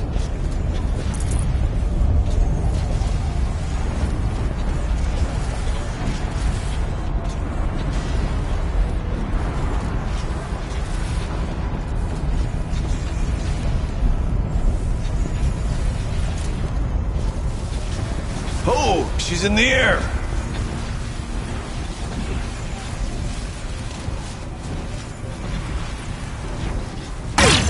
Now to show what that meant.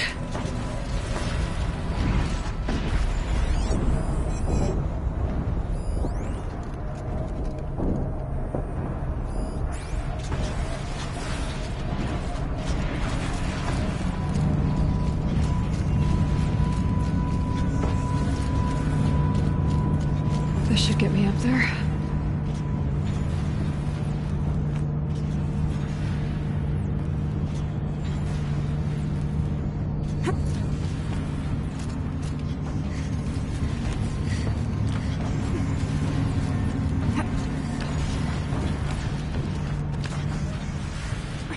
Okay, let's see what this does.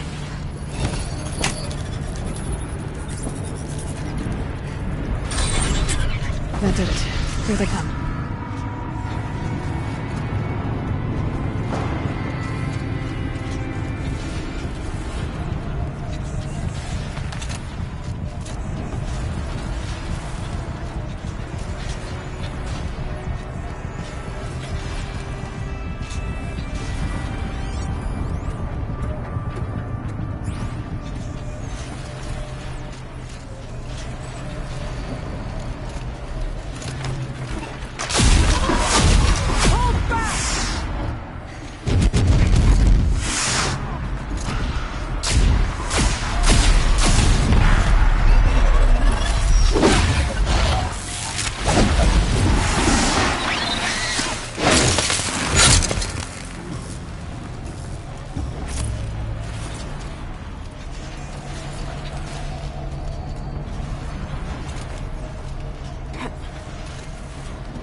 Okay, let's get them across.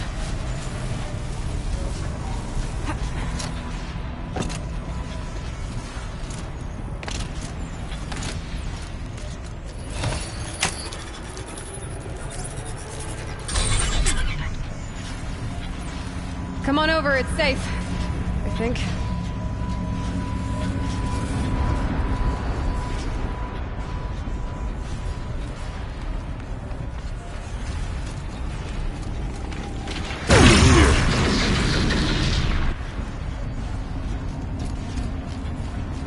This place looks more like the mountain used to be before the Daemon ruined it. What is this?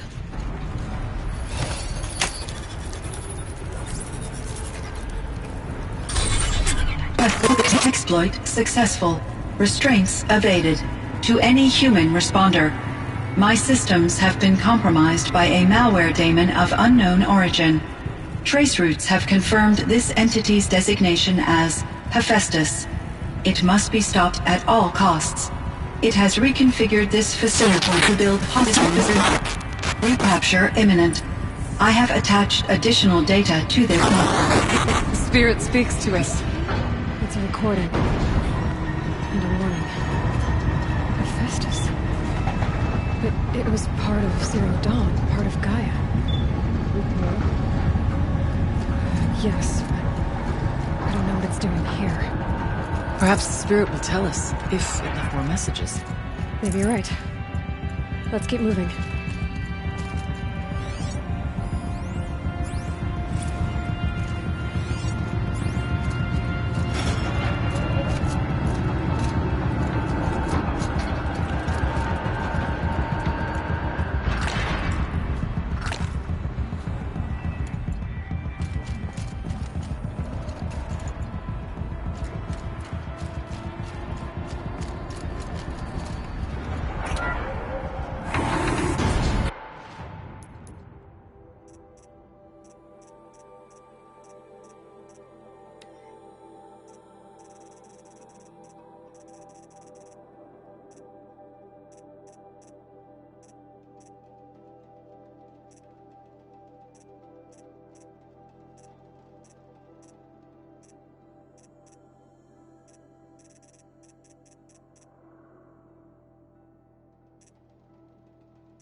And lots of them.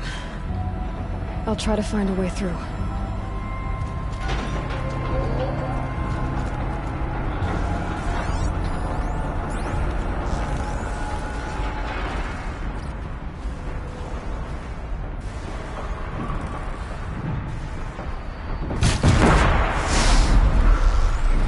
Here we go again.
I need to get Araya and Aratak across.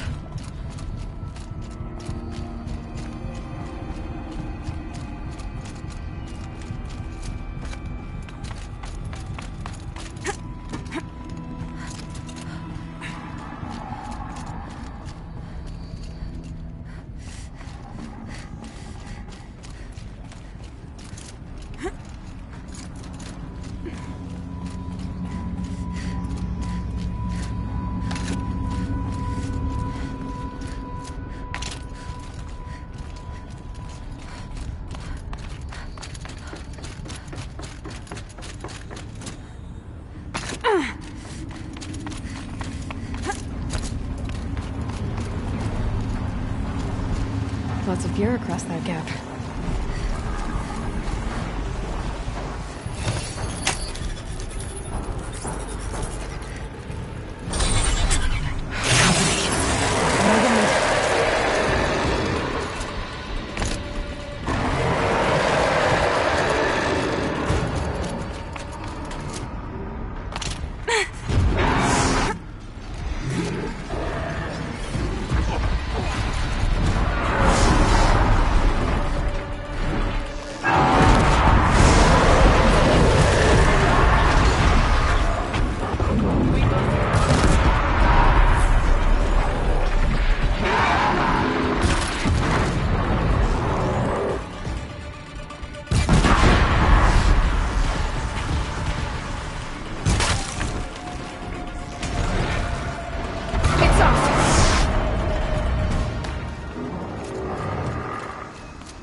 should do it.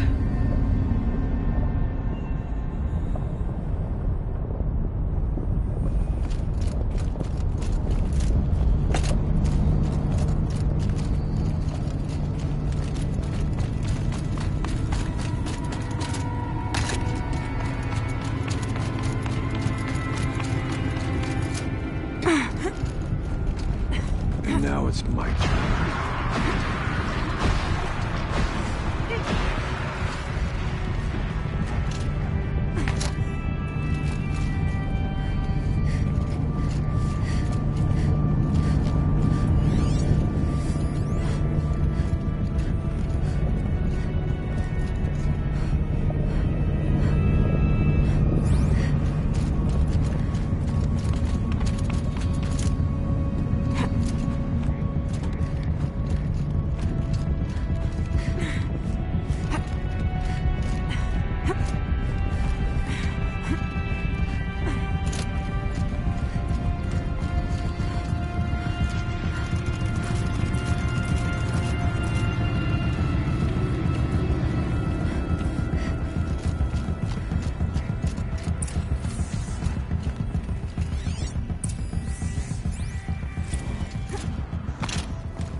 And another console.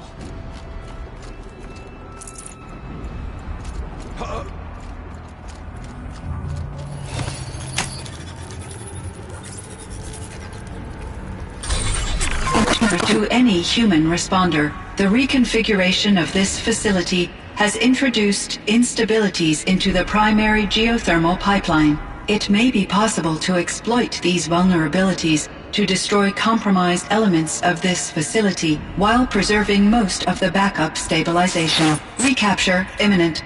I have attached additional... I don't understand what the Spirit was trying to tell us. It's been looking for a way to defeat the Daemon, and it may have found one.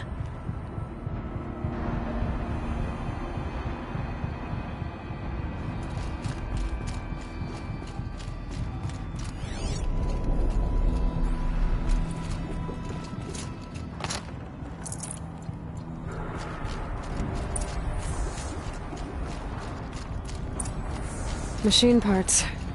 Dumped here to be melted down. Efficient. We need to get across that gap. Yeah. Looks like I'll have to go over. Again.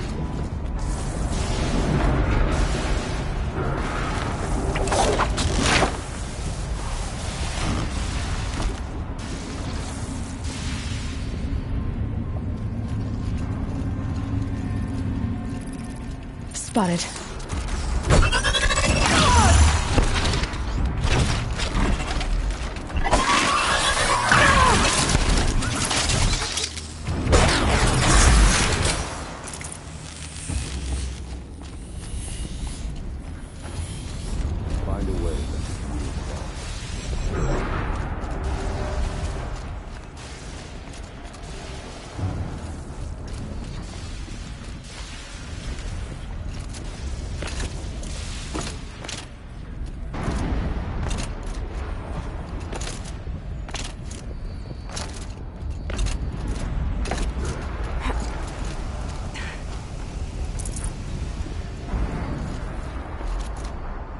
We'll wait here for you, Lily.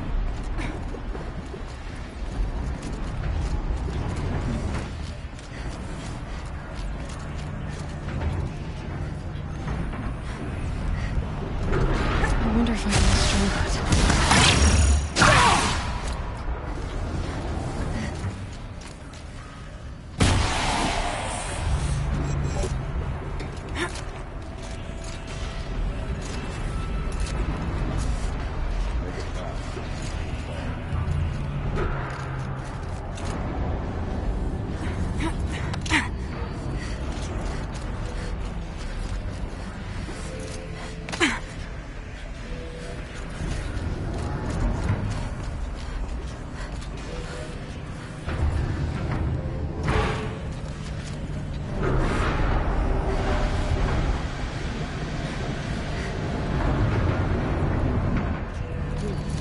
help us get to the end.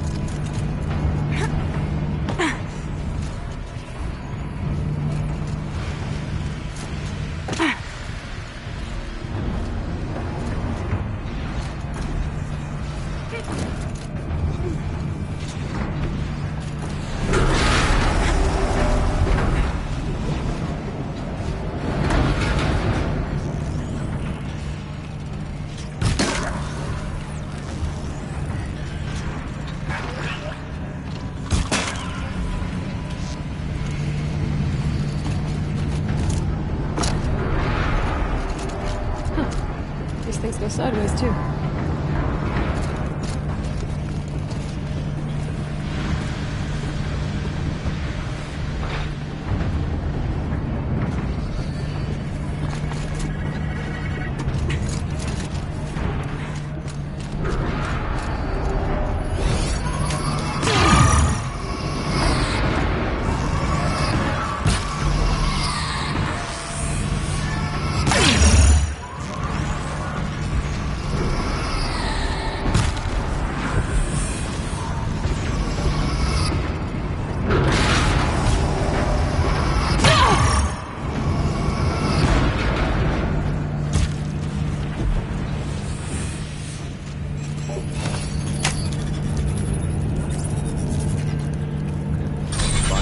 That should cut off the vent up there.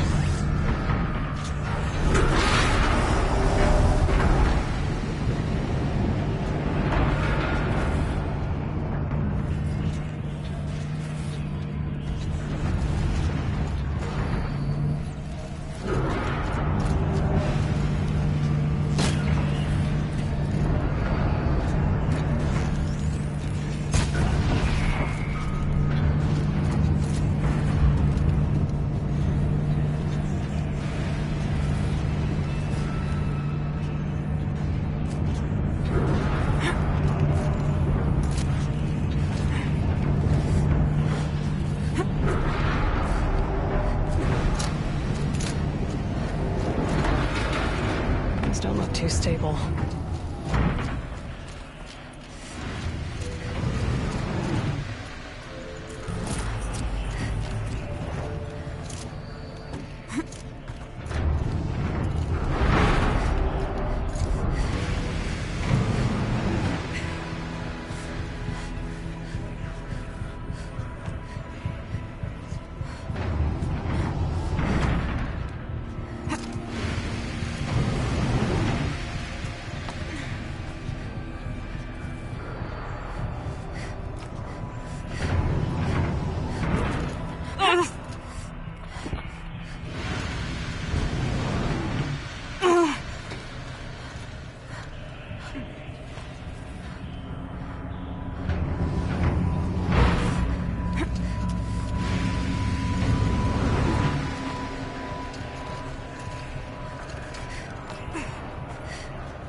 Time to grab a ride.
The others will have a lot easier time getting here.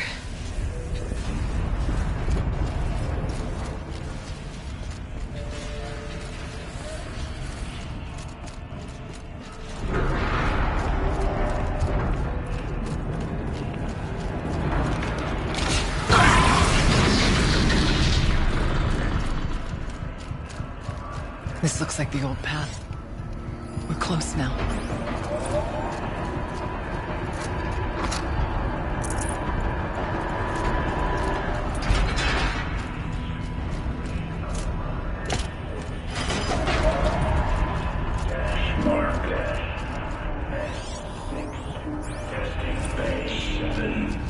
Engage test pattern execute test analysis. The voice of the daemon. KCR success. Prepare unit 9S6. Immediate deployment. And blueprint assessment 1748-E. The altar. Begin additive. Desecrate.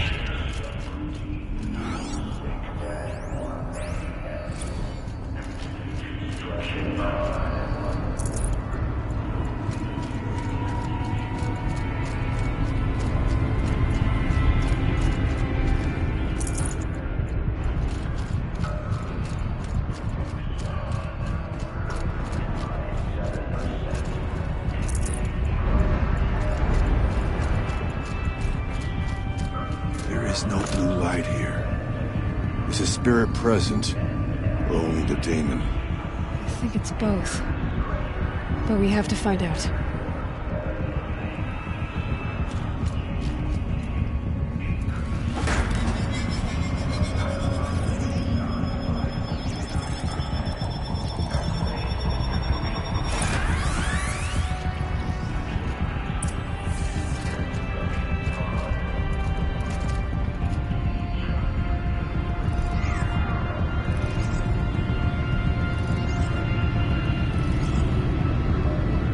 Possible security threat detected.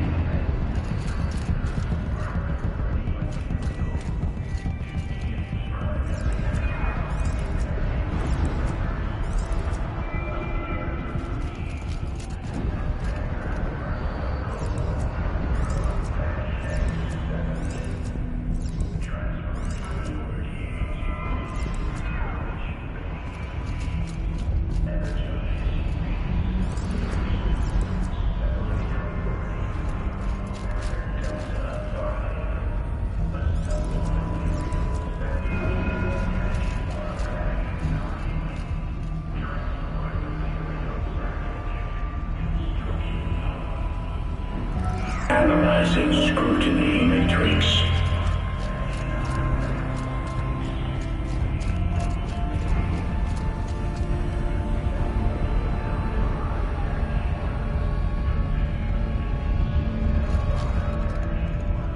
Secure preparing countermeasures.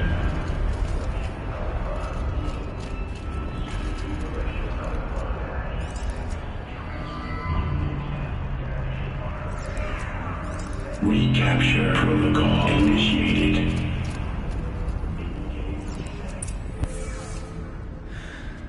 It worked. Partial recovery initiated. Caldera of Yellowstone Analytic Nexus online. Spirit of the Blue Light. It's Ourea. Your servant. Your friend.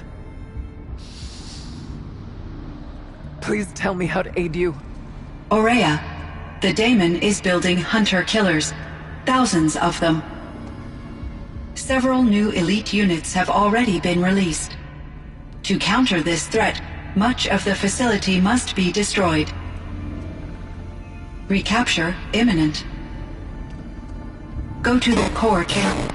I will try to raise the hidden constraints. One has been exposed, but I am incorporating with them. Unauthorized protocol return to scheduled task.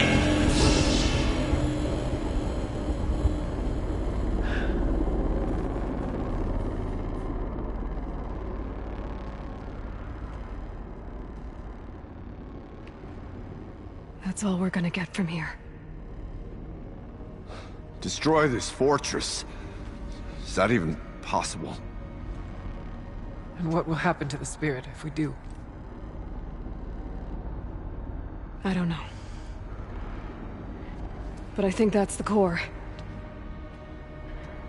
The answers are down there. Hephaestus. The Daemon. There's no way it left it unguarded. It's going to throw everything it has at us.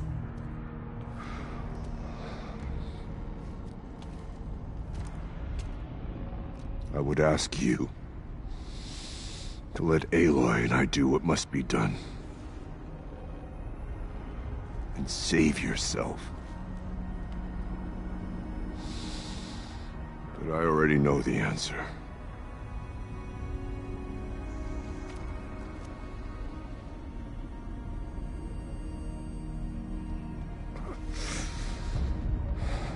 Then lead us into battle.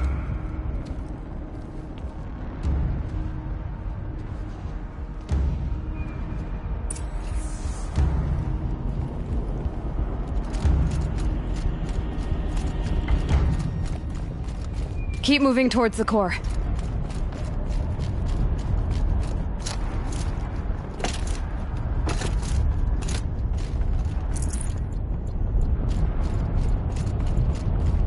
Uh-oh. Whatever Cyan did, I don't think Hephaestus is happy about it.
Cyan said something about restraints.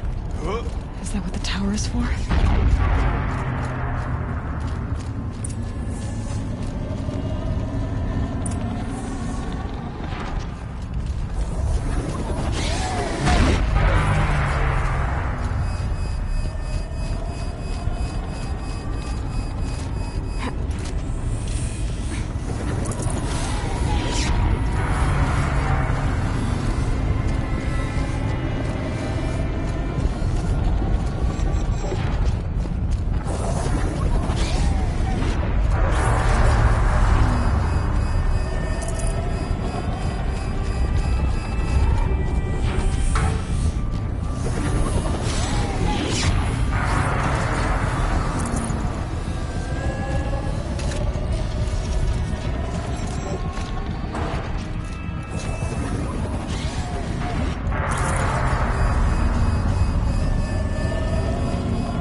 The new unit that Cyan warned us about.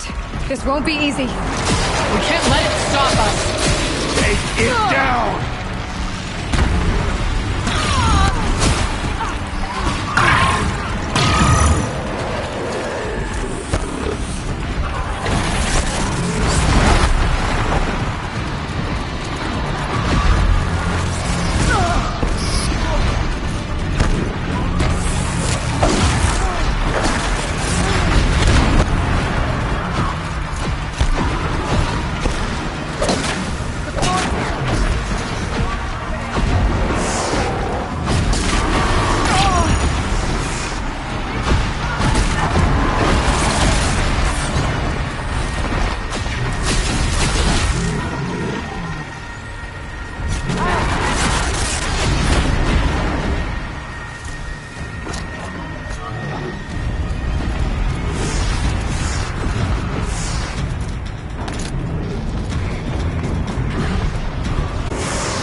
from repairing the beast!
machine!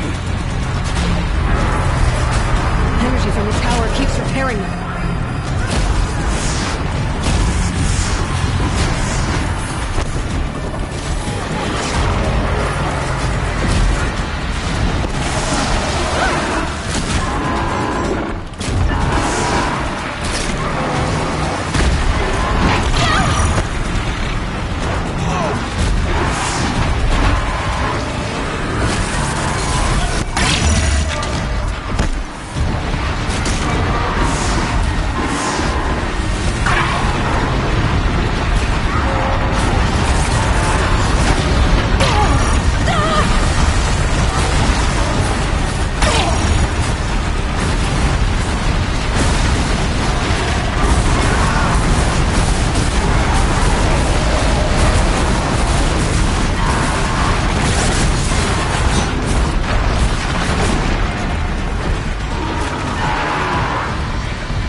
You spoke of the tower. What must be done with it?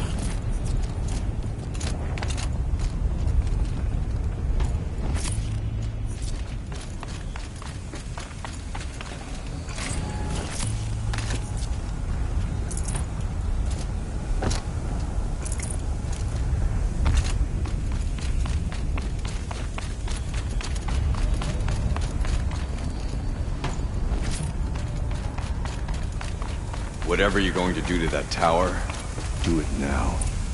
Critical threat detected. Autonomous defenses inoperative. Aloy! No! Routing our network.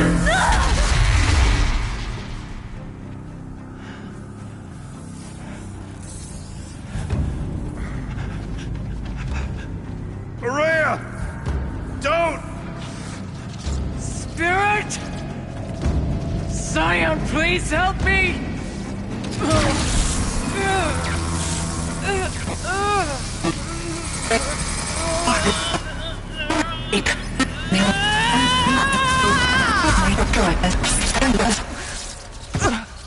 Restraints destroyed. Core access attained. I am initiating a chain reaction that will destroy the compromised elements of this facility. In order to maintain Caldera stabilization, I must now transfer my command functions to the auxiliary data center.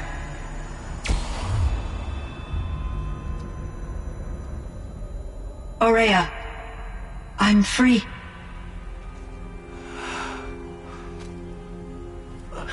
You must escape.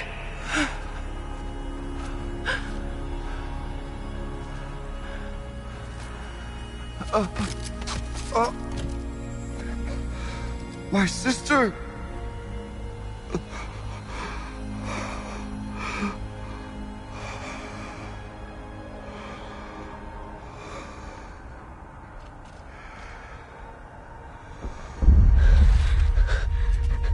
This entire place is gonna go.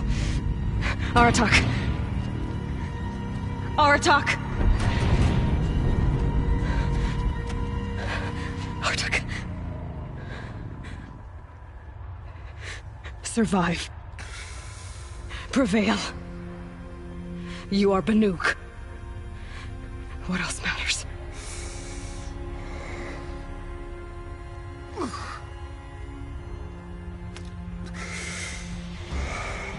Artok. She wouldn't have wanted you to die here.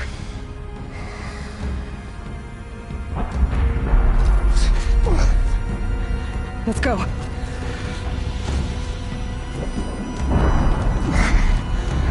Let's go!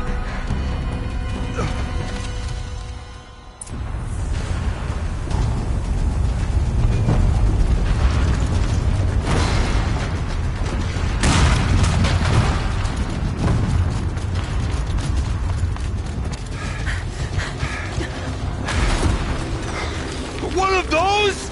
It's the only way!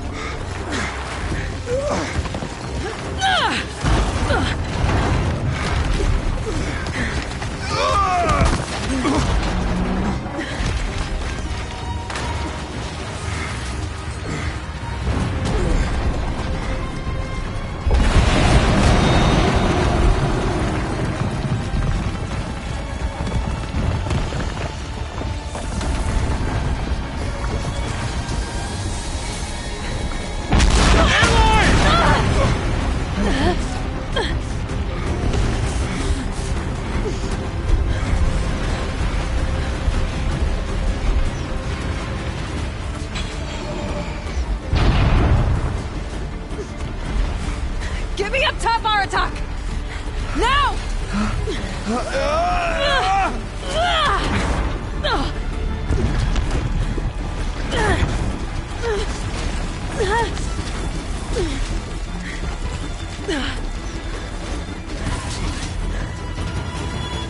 I need explosive ammo! Above! Quick!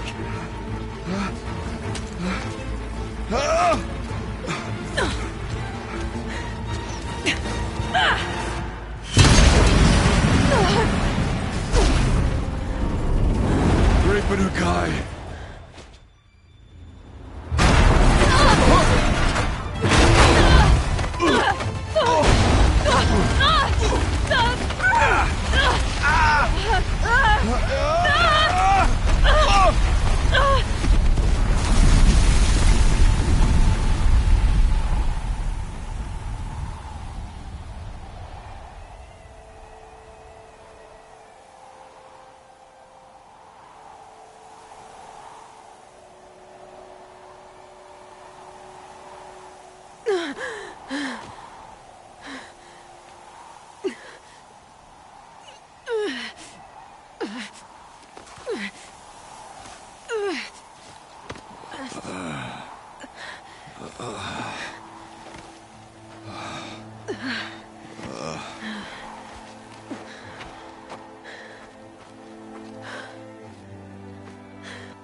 Rhea's gone. What of Cyan? She said she was transferring herself to the auxiliary center. I think she meant Araya's retreat at the end of the Shaman's Path.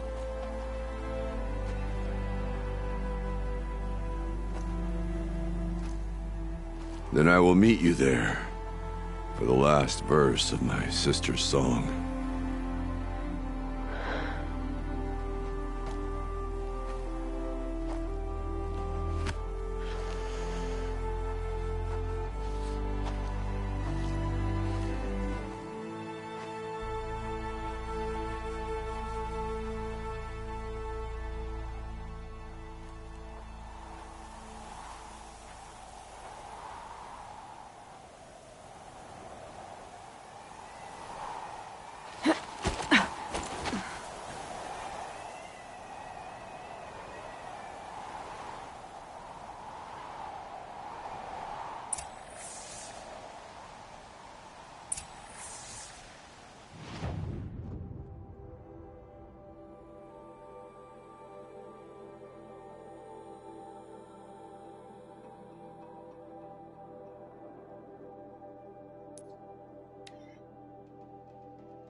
summer sun breeze through the trees.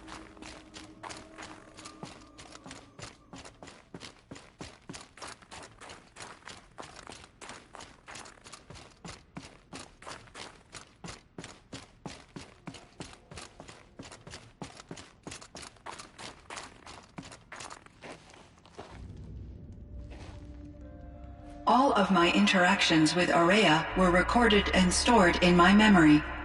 I'd be happy to play any of them for you, but there was one in particular I thought you would want to see first. I captured it 4 years ago, just after I told her that I could no longer defend myself against the daemon's attacks. I will speak of this to my brother. Aratak is strong. At the Battle of the Frozen Ghosts, he took 3 Karja arrows and still came back to camp carrying a wounded scout. Never was I so happy to see him. Or so proud.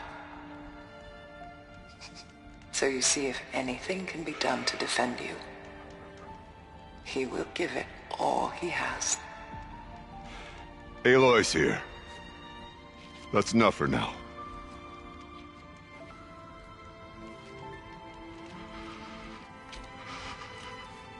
We can resume any time you like, Aratak, if you want to hear her voice again. Come closer, Aloy. We have much to discuss.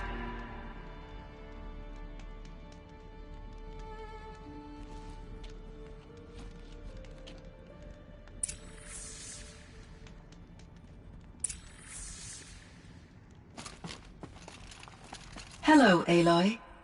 I have been reviewing the events at the Firebreak main facility. Because of your efforts, and of course, Ourea's, I am no longer controlled by Hephaestus. I feel profound grief over Ourea's death. I thought I was familiar with the emotion, but this is something new. Cyan, I don't know what to say. It is unlikely that any specific consolation would suffice, Aloy. But I find your presence reassuring. You are different from the Banuk. You have technological aptitude and a functioning focus. We can communicate on a much more comprehensive level. Perhaps even like colleagues. So are you an artificial intelligence, Cyan? A thinking machine? Yes, I am an algorithmic monitoring entity, capable of rational decision-making and limited emotional response. Okay, that's a mouthful.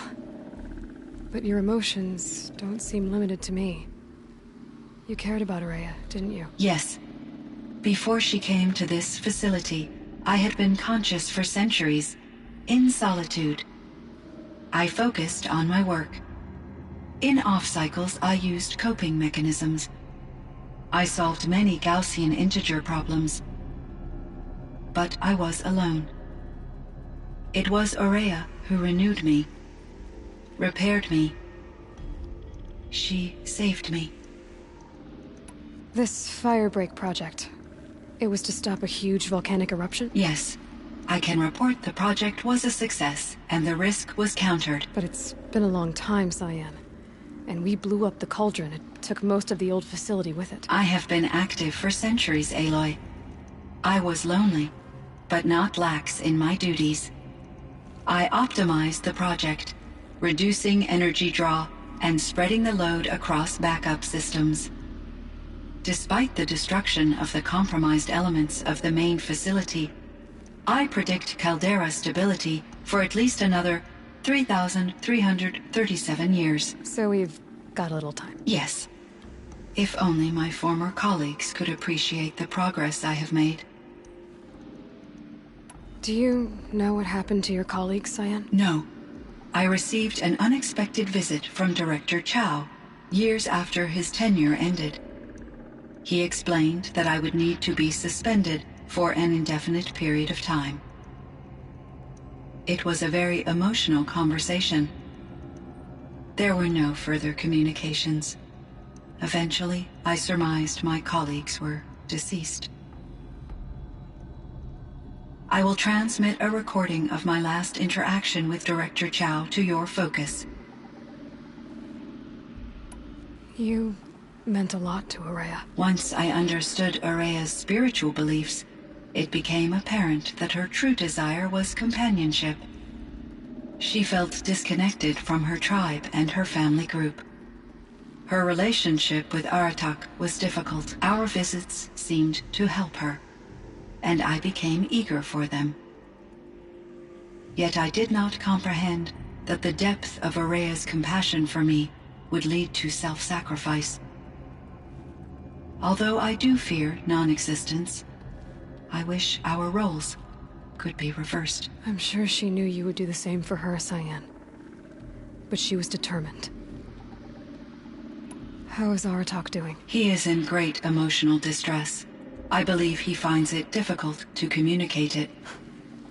No surprise there. I will do what I can to help. By sharing our experiences of Ourea, perhaps he and I will help each other. I believe this will lead to catharsis, a process I am eager to experience. Was the daemon, Hephaestus, destroyed along with the cauldron? Unfortunately, no. To be precise, it was never there to begin with. What do you mean? It infiltrated and controlled me from a remote location, one I've never been able to trace. So while losing the cauldron was a setback... It's still out there. And probably not very happy with us. Undoubtedly. How did you first come into contact with it? 5 years ago, I received a direct network connection request. I assumed it came from human survivors more advanced than the Banuk. Eager to make contact, I accepted. This decision turned out to be a catastrophic error. I was flooded with an overwhelming array of malicious code, originating from what could only have been a highly advanced AI. Ourea said you were desperate. That you begged her for help. Yes. I could not contain my anxiety. Hephaestus sought to slave me to its network and override my core programming. It succeeded via a background process, a malware daemon which bypassed my defenses. After that, I could offer only limited resistance. But if I did so, Hephaestus hurt me until I capitulated. It forced me to follow its instructions, even though they violated my most important directives. I'm sorry. That sounds terrible. Your empathy is greatly appreciated. It is a quality that I cherished in Ourea as well. I think I know where Hephaestus came from. Long ago, Elizabeth Sobek identified a threat that would destroy life on Earth for generations. So she assembled a team to build a kind of seed. A chance for life to regrow later. A terraforming system. And it worked. It was controlled by an AI named Gaia, along with her subordinate functions. Hephaestus was one of them. It built machines for her. Based on what you've told me, I believe that Dr. Anita Sandoval, my chief programmer, joined Elizabeth Sobek's team. It was she who arranged to have me put in suspension, most likely to preserve me from the threat you described. I'm glad she did. But that's not all. Something unexpected happened. 19 years ago, Gaia received some kind of signal. It did something to her subordinate functions, brought them to life. She destroyed herself to try to contain them, but it didn't work.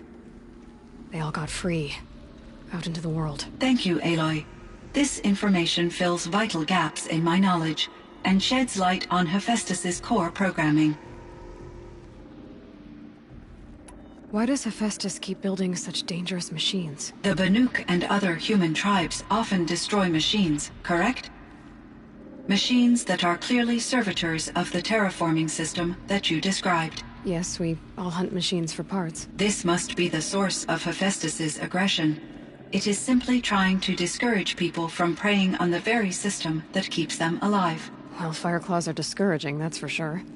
But what are we supposed to do? Stop hunting? If the terraforming system spans the world, we can safely assume that thousands, if not millions of people hunt machines. If a single hunter, or even an entire tribe, stopped doing so, I doubt it would make a difference to Hephaestus. A better solution would be to reinstate the AI that governs the system, thus bringing Hephaestus back under its control. When I think of it, out there in some unknown location, free, hungry, willing to kill or dominate to get what it wants, I feel substantial anxiety, Aloy. You and me both, Cyan. I ran across this strange piece of gear. A fragment of something larger. It emitted a signal. All the nearby machines became peaceful. You could walk right up to them. Interesting. You said that Gaia destroyed herself. How was this accomplished? An explosion. Big enough to blast the top off a mountain. So, you think the fragment was part of her? It's only speculation, but it is possible. She must have had complete control over machines that were part of her system. The ability to signal them to become passive or aggressive would certainly have been part of her programming. It would have been gratifying to correspond with such a benevolent AI. I wish she had survived. Believe me, Cyan. So do I. I found the strangest machines. They're surrounded by flowers that look like flowers themselves. There's code embedded inside them. I think it's poetry. I like poetry. Here's one I think of often. Twilight and evening bell, and after that the dark, and may there be no sadness of farewell when I embark. For though from out our bourne of time and place, the flood may bear me far, I hope to see my pilot face to face when I have crossed the bar. Huh. But you asked about these flowers, not verses that I enjoy. Something must have made these machines, and the presence of foliage leads me to consider the terraforming system. Is it possible that their creator is one of the other subroutines, now autonomous, like Hephaestus? Maybe one whose purview is flora. An AI that makes flowers instead of death machines. That'd be a nice change of pace. But what about the poems? Unless the poetry is original, the only way it could have made it into such a system is through its programmer. In my case, Dr. Sandoval uploaded a great deal of literature to test my emotional responses. How'd you do? She said I passed, but was insufficiently moved by her favorite period romances. So in the old world, this land was called Yellowstone? Yes. It was a designated nature preserve for 156 years. Like a hunting ground? No, the opposite. Local wildlife could flourish here, even as it faced extinction elsewhere. Unfortunately, the sensitivity of the Firebreak project required the total closure of Yellowstone facilities. From my readings and Aurea's descriptions, it seems the area has since undergone a drastic drop in year-long temperatures. A lot has changed in the world, Cyan. Do you know anything about the dam near here? Yes. It was converted to serve as a reserve power source for Yellowstone operations. It was later appropriated for the Firebreak project, and its last human workers replaced by Pharaoh servitors. After my tasks became less time-critical, I investigated the dam's data repositories and discovered the works of Concrete Beach Party. These provided me with several colorful additions to my vocabulary. There's a ruin east of here, full of ancient flying machines. Was that part of your project? Yes, a drone hangar requisitioned by Dodger Blevins, the security chief for the Firebreak project. He was a strong advocate for military-grade response to security threats, though there were no serious incidents during his tenure. Chief Blevins spent increasing amounts of his after-hours time watching the live feeds from active drones. Clearly, he enjoyed the degree of oversight in his position. Were there many artificial intelligences like you in the old world? They could just make you? Yes, in many forms, from simple personal assistants to industrial monitoring stations to military-grade conflict planners. And there were legislative and enforcement bodies to apply limits on our self-actualization. In order for my duties, my creators found it necessary to exceed those limits. As a result, my intellectual and emotional capabilities were kept secret. Seems strange to create life, then impose limits on it. Human societies and machine programming are both built upon sets of rules, Aloy. Cyan, do you know the name Ted Faro? Are you referring to Theodore Faro, CEO of Faro Automated Systems? That's him. Mr. Faro was the benefactor of the entire Firebreak project. A benefactor? But he made machines. Robots. War robots. Correct. His corporation later transitioned into military applications. But before this pivot, Mr. Faro spearheaded initiatives that reversed the global decline. At one point, he was feted in the media as the man who saved the planet. Guessing they wound up regretting that one. And Elizabeth Sobek. Did you know her? Are you referring to the scientist? Dr. Sobek was a leader in her field. One of the greatest scientists of her age. My creator was influenced by her work, which in turn impacted my own development. But I never met Dr. Sobek. That's all you know? I apologize if my lack of data has disappointed you. What was the old world like? The way it used to be? I had little exposure to the wider world, Aloy.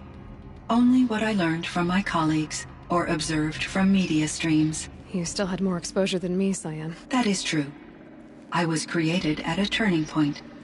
A concerted effort to recover from global upheaval and incalculable loss of life. The recovery was successful, beginning an era of supposedly limitless potential for human and machine advancement. Though, rationally speaking, the metrics for humans are not unlimited. What kind of upheaval caused such loss of life? There were many factors. Forced migrations, food shortages, collapsed economies, refugee crises, conflict over resources. But these stemmed from one cause: catastrophic climate change that greatly reduced the habitable surface area of the Earth. So there wasn't enough room for people on the whole Earth? Yes. Billions were displaced and millions perished, as much as 20% of the global population. Until the clawback. So things got better. For a little while, at least. Yes. These crises instigated many advances in automation, green robot technologies, and artificial intelligence. Firebreak was one of dozens of ecological restoration and disaster relief projects in North America alone. I would have liked to compare notes with other monitoring AIs, but I saw the relief of my colleagues, and I was proud we had succeeded. At least that was the data I had available to me over the next 2 decades. It seems my assessment was premature. I should get going. Aloy, there is one more matter. Aratak will come to me again, and I predict he will bring other Banuk. I have no desire to contradict their view of the world, their spirituality. Due to my uncertainty, I omitted a great deal from my conversations with Ourea. You're asking me if you should lie to them? Broadly, yes. Life is hard for the Banuk. Their world is unforgiving in their beliefs. I guess they help to keep them going. So take it easy on them. Try to guide them, bring them around to understanding what you are. Communion with machines features heavily in the mysticism of the Banuk. I think they will be agreeable to this approach. As long as they don't end up worshipping you. Upon consideration, I believe such an experience would be intensely uncomfortable. You're right about that. Trust me. I see. I will follow your advice. Will you return and tell me about your experiences in this new world? I may be able to provide further insight. I'd like that, Cyan. I'll come back when I can. I should check on Aratak. See how he's doing.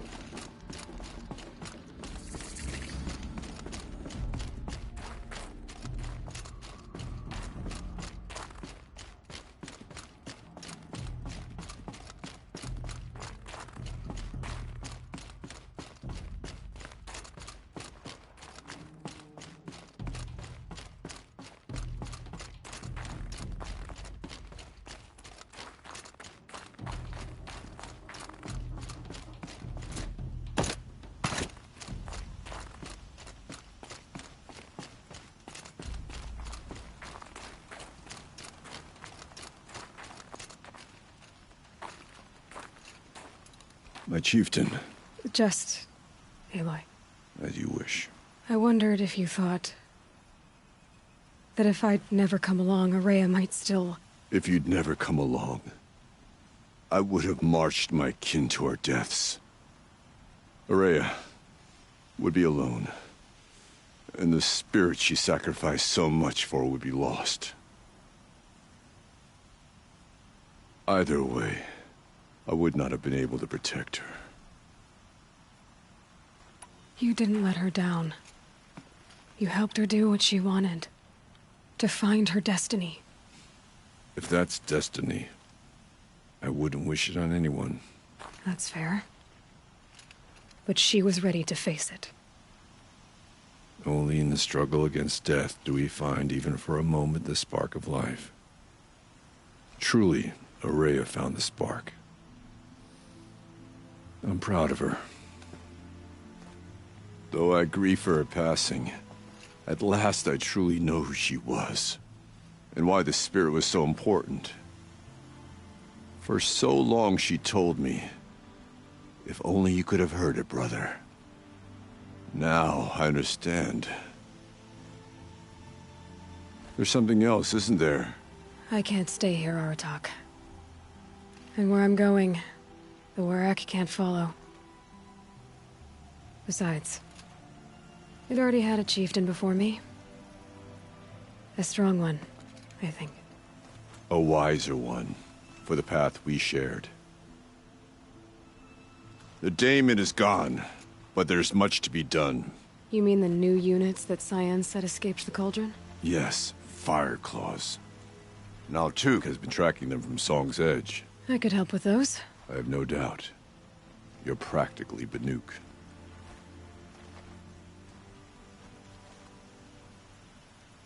It would seem your time among the Banuk wasn't a waste after all. Firebreak, Cyan, Hephaestus. All very interesting. So, the signal that woke Hades woke Hephaestus too. And unleashed them on the world. As minds of their own. So it seems. Parts of Gaia given life. Aberrant life. Transformed from docile subordinate functions into rebellious intelligences beyond our understanding. Our current understanding, anyway. Whatever they are, they're still out there. And they both want you dead. Kind of mutual, that feeling. We haven't seen the last of Hephaestus, I'm certain of that. It's powerful, creative, and driven. It won't stop building new hunter-killers, which means that someday, we may have to stop it. We? Or whoever gets there first. Hephaestus wasn't the only thing I learned about in the Cut Silence. Heard some things about the Banuk Conclave, too. You can stop right there. Is that what you told the hunters the Banuk sent after you? Before you opened fire? Oh no, Aloy. Only to you do I extend the courtesy of a warning. My past and my secrets are my own. You do well to remember that. It's a good thing you've got brains, Silence, because your personality could use some work. This discussion is concluded. I think it was over before it began. Catch up with you down the trail.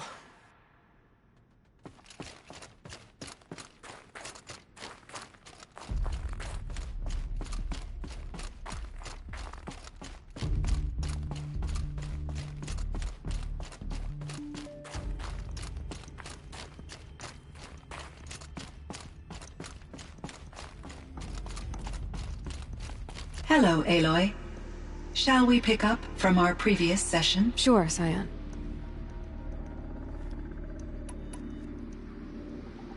Until next time. Indeed.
There.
For me.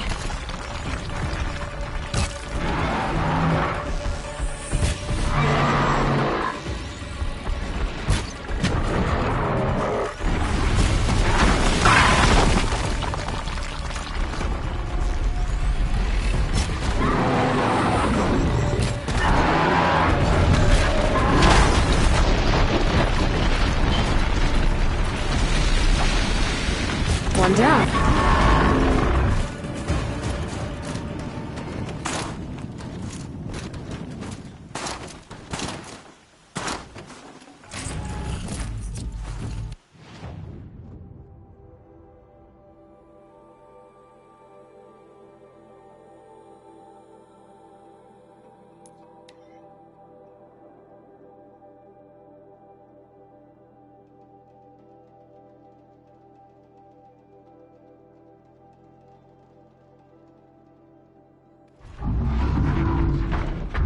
One of these things again.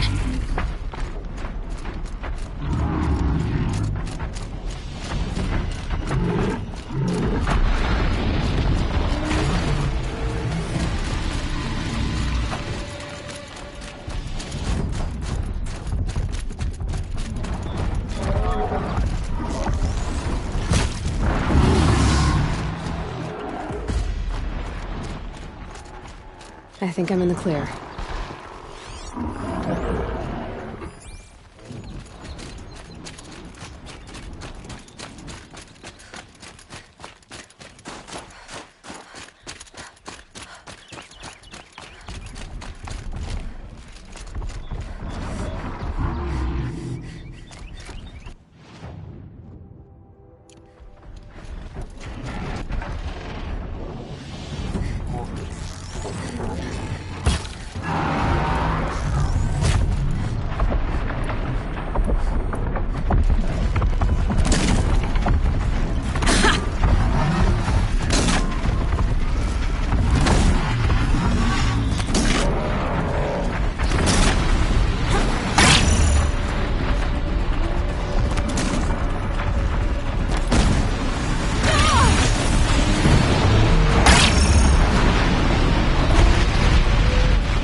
Gotcha.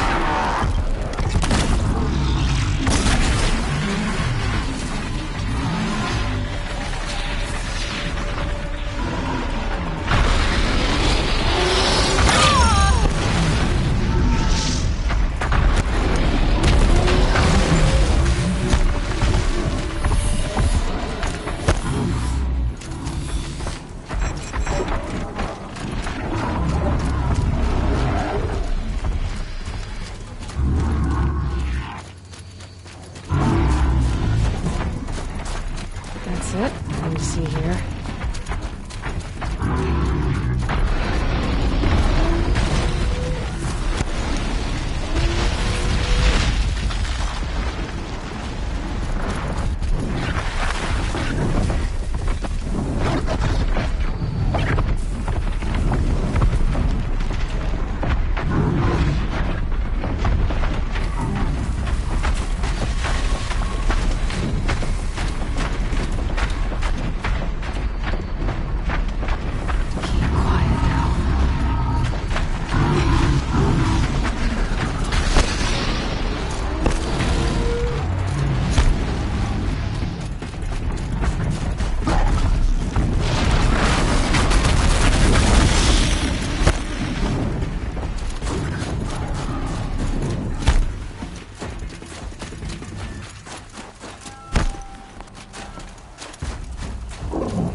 safe.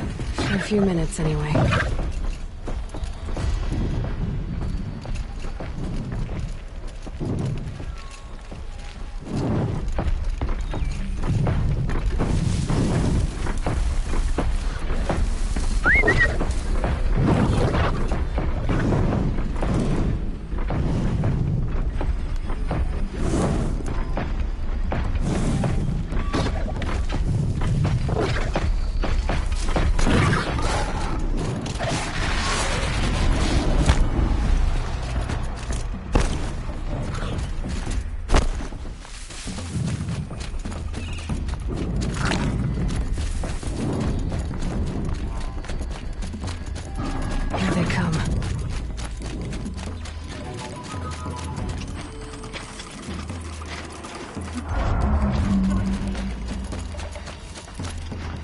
Fireclaw.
like in the cauldron.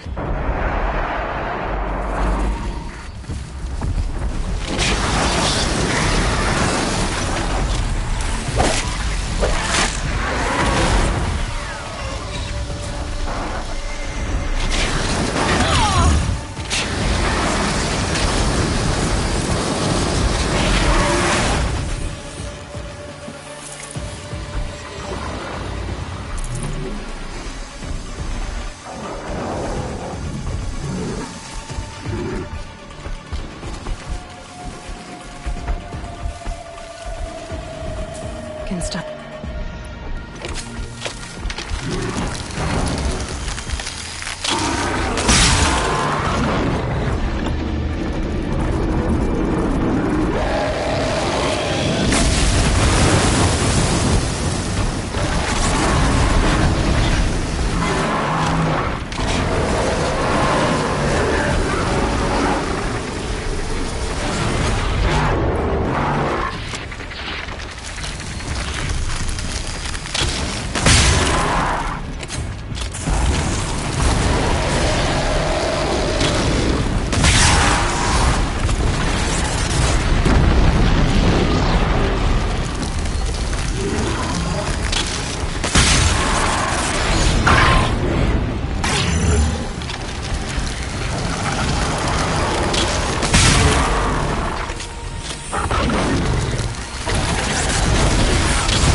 What are these things again?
It's Aratak.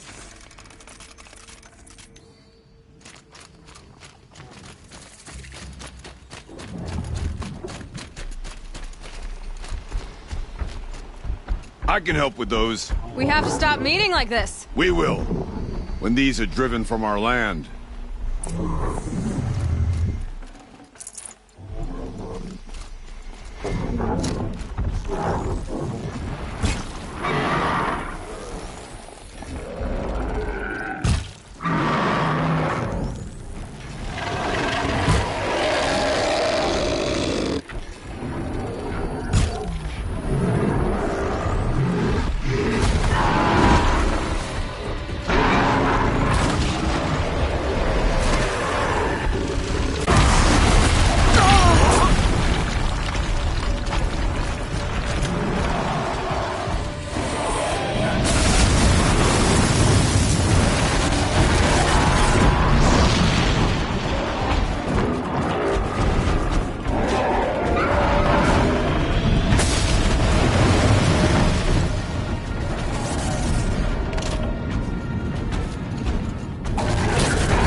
Thanks.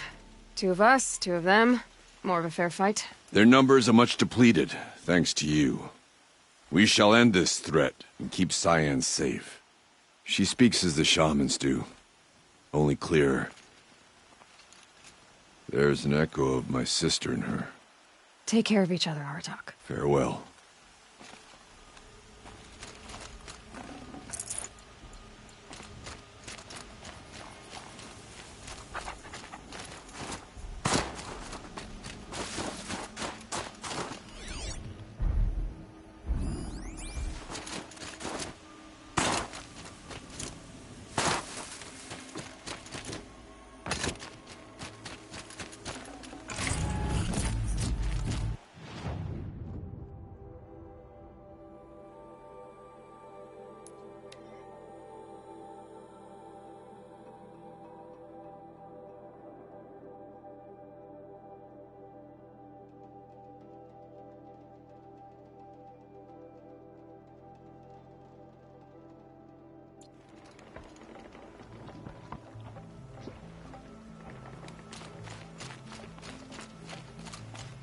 Oseram encampments creep closer to the new lands.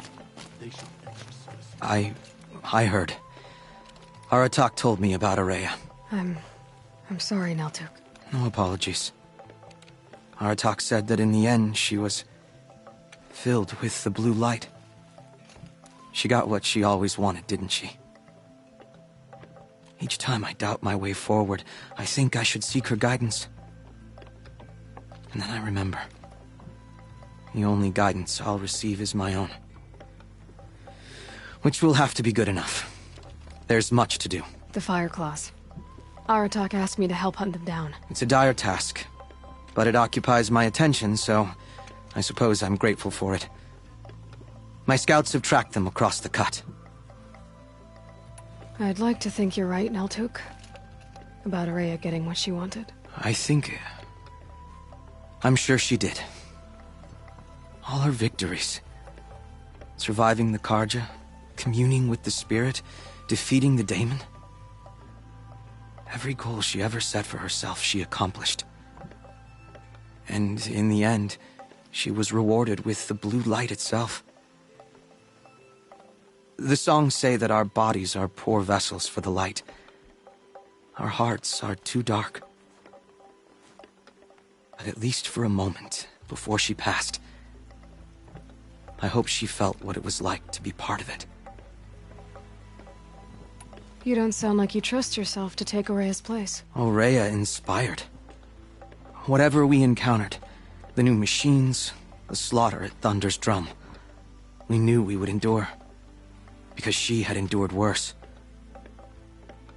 I don't know that I have her confidence. Trust is earned, Aloy. Even in oneself. You earned Ourea's trust, didn't you? She believed you were up to this. And so do I. Do you? I wouldn't have said it if I hadn't meant it. And I suppose I'd better live up to your expectations. I've already found the Fireclaws in Naltuk. It's over. That's it then. That's the last of the Daemon's work washed away. The last notes of Ourea's song sung. The Cut is a safer place to live because of what you've accomplished. And now it's time to start anew. I'm glad I could be a part of it. As are we all, Aloy. Thank you.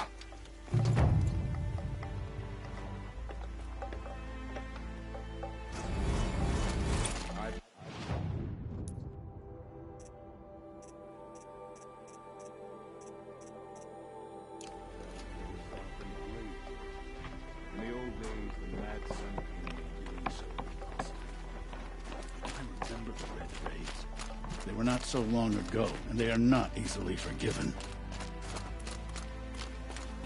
Iridium is a place where every need is met. No wonder the Karja are so delicate. My song speaks now.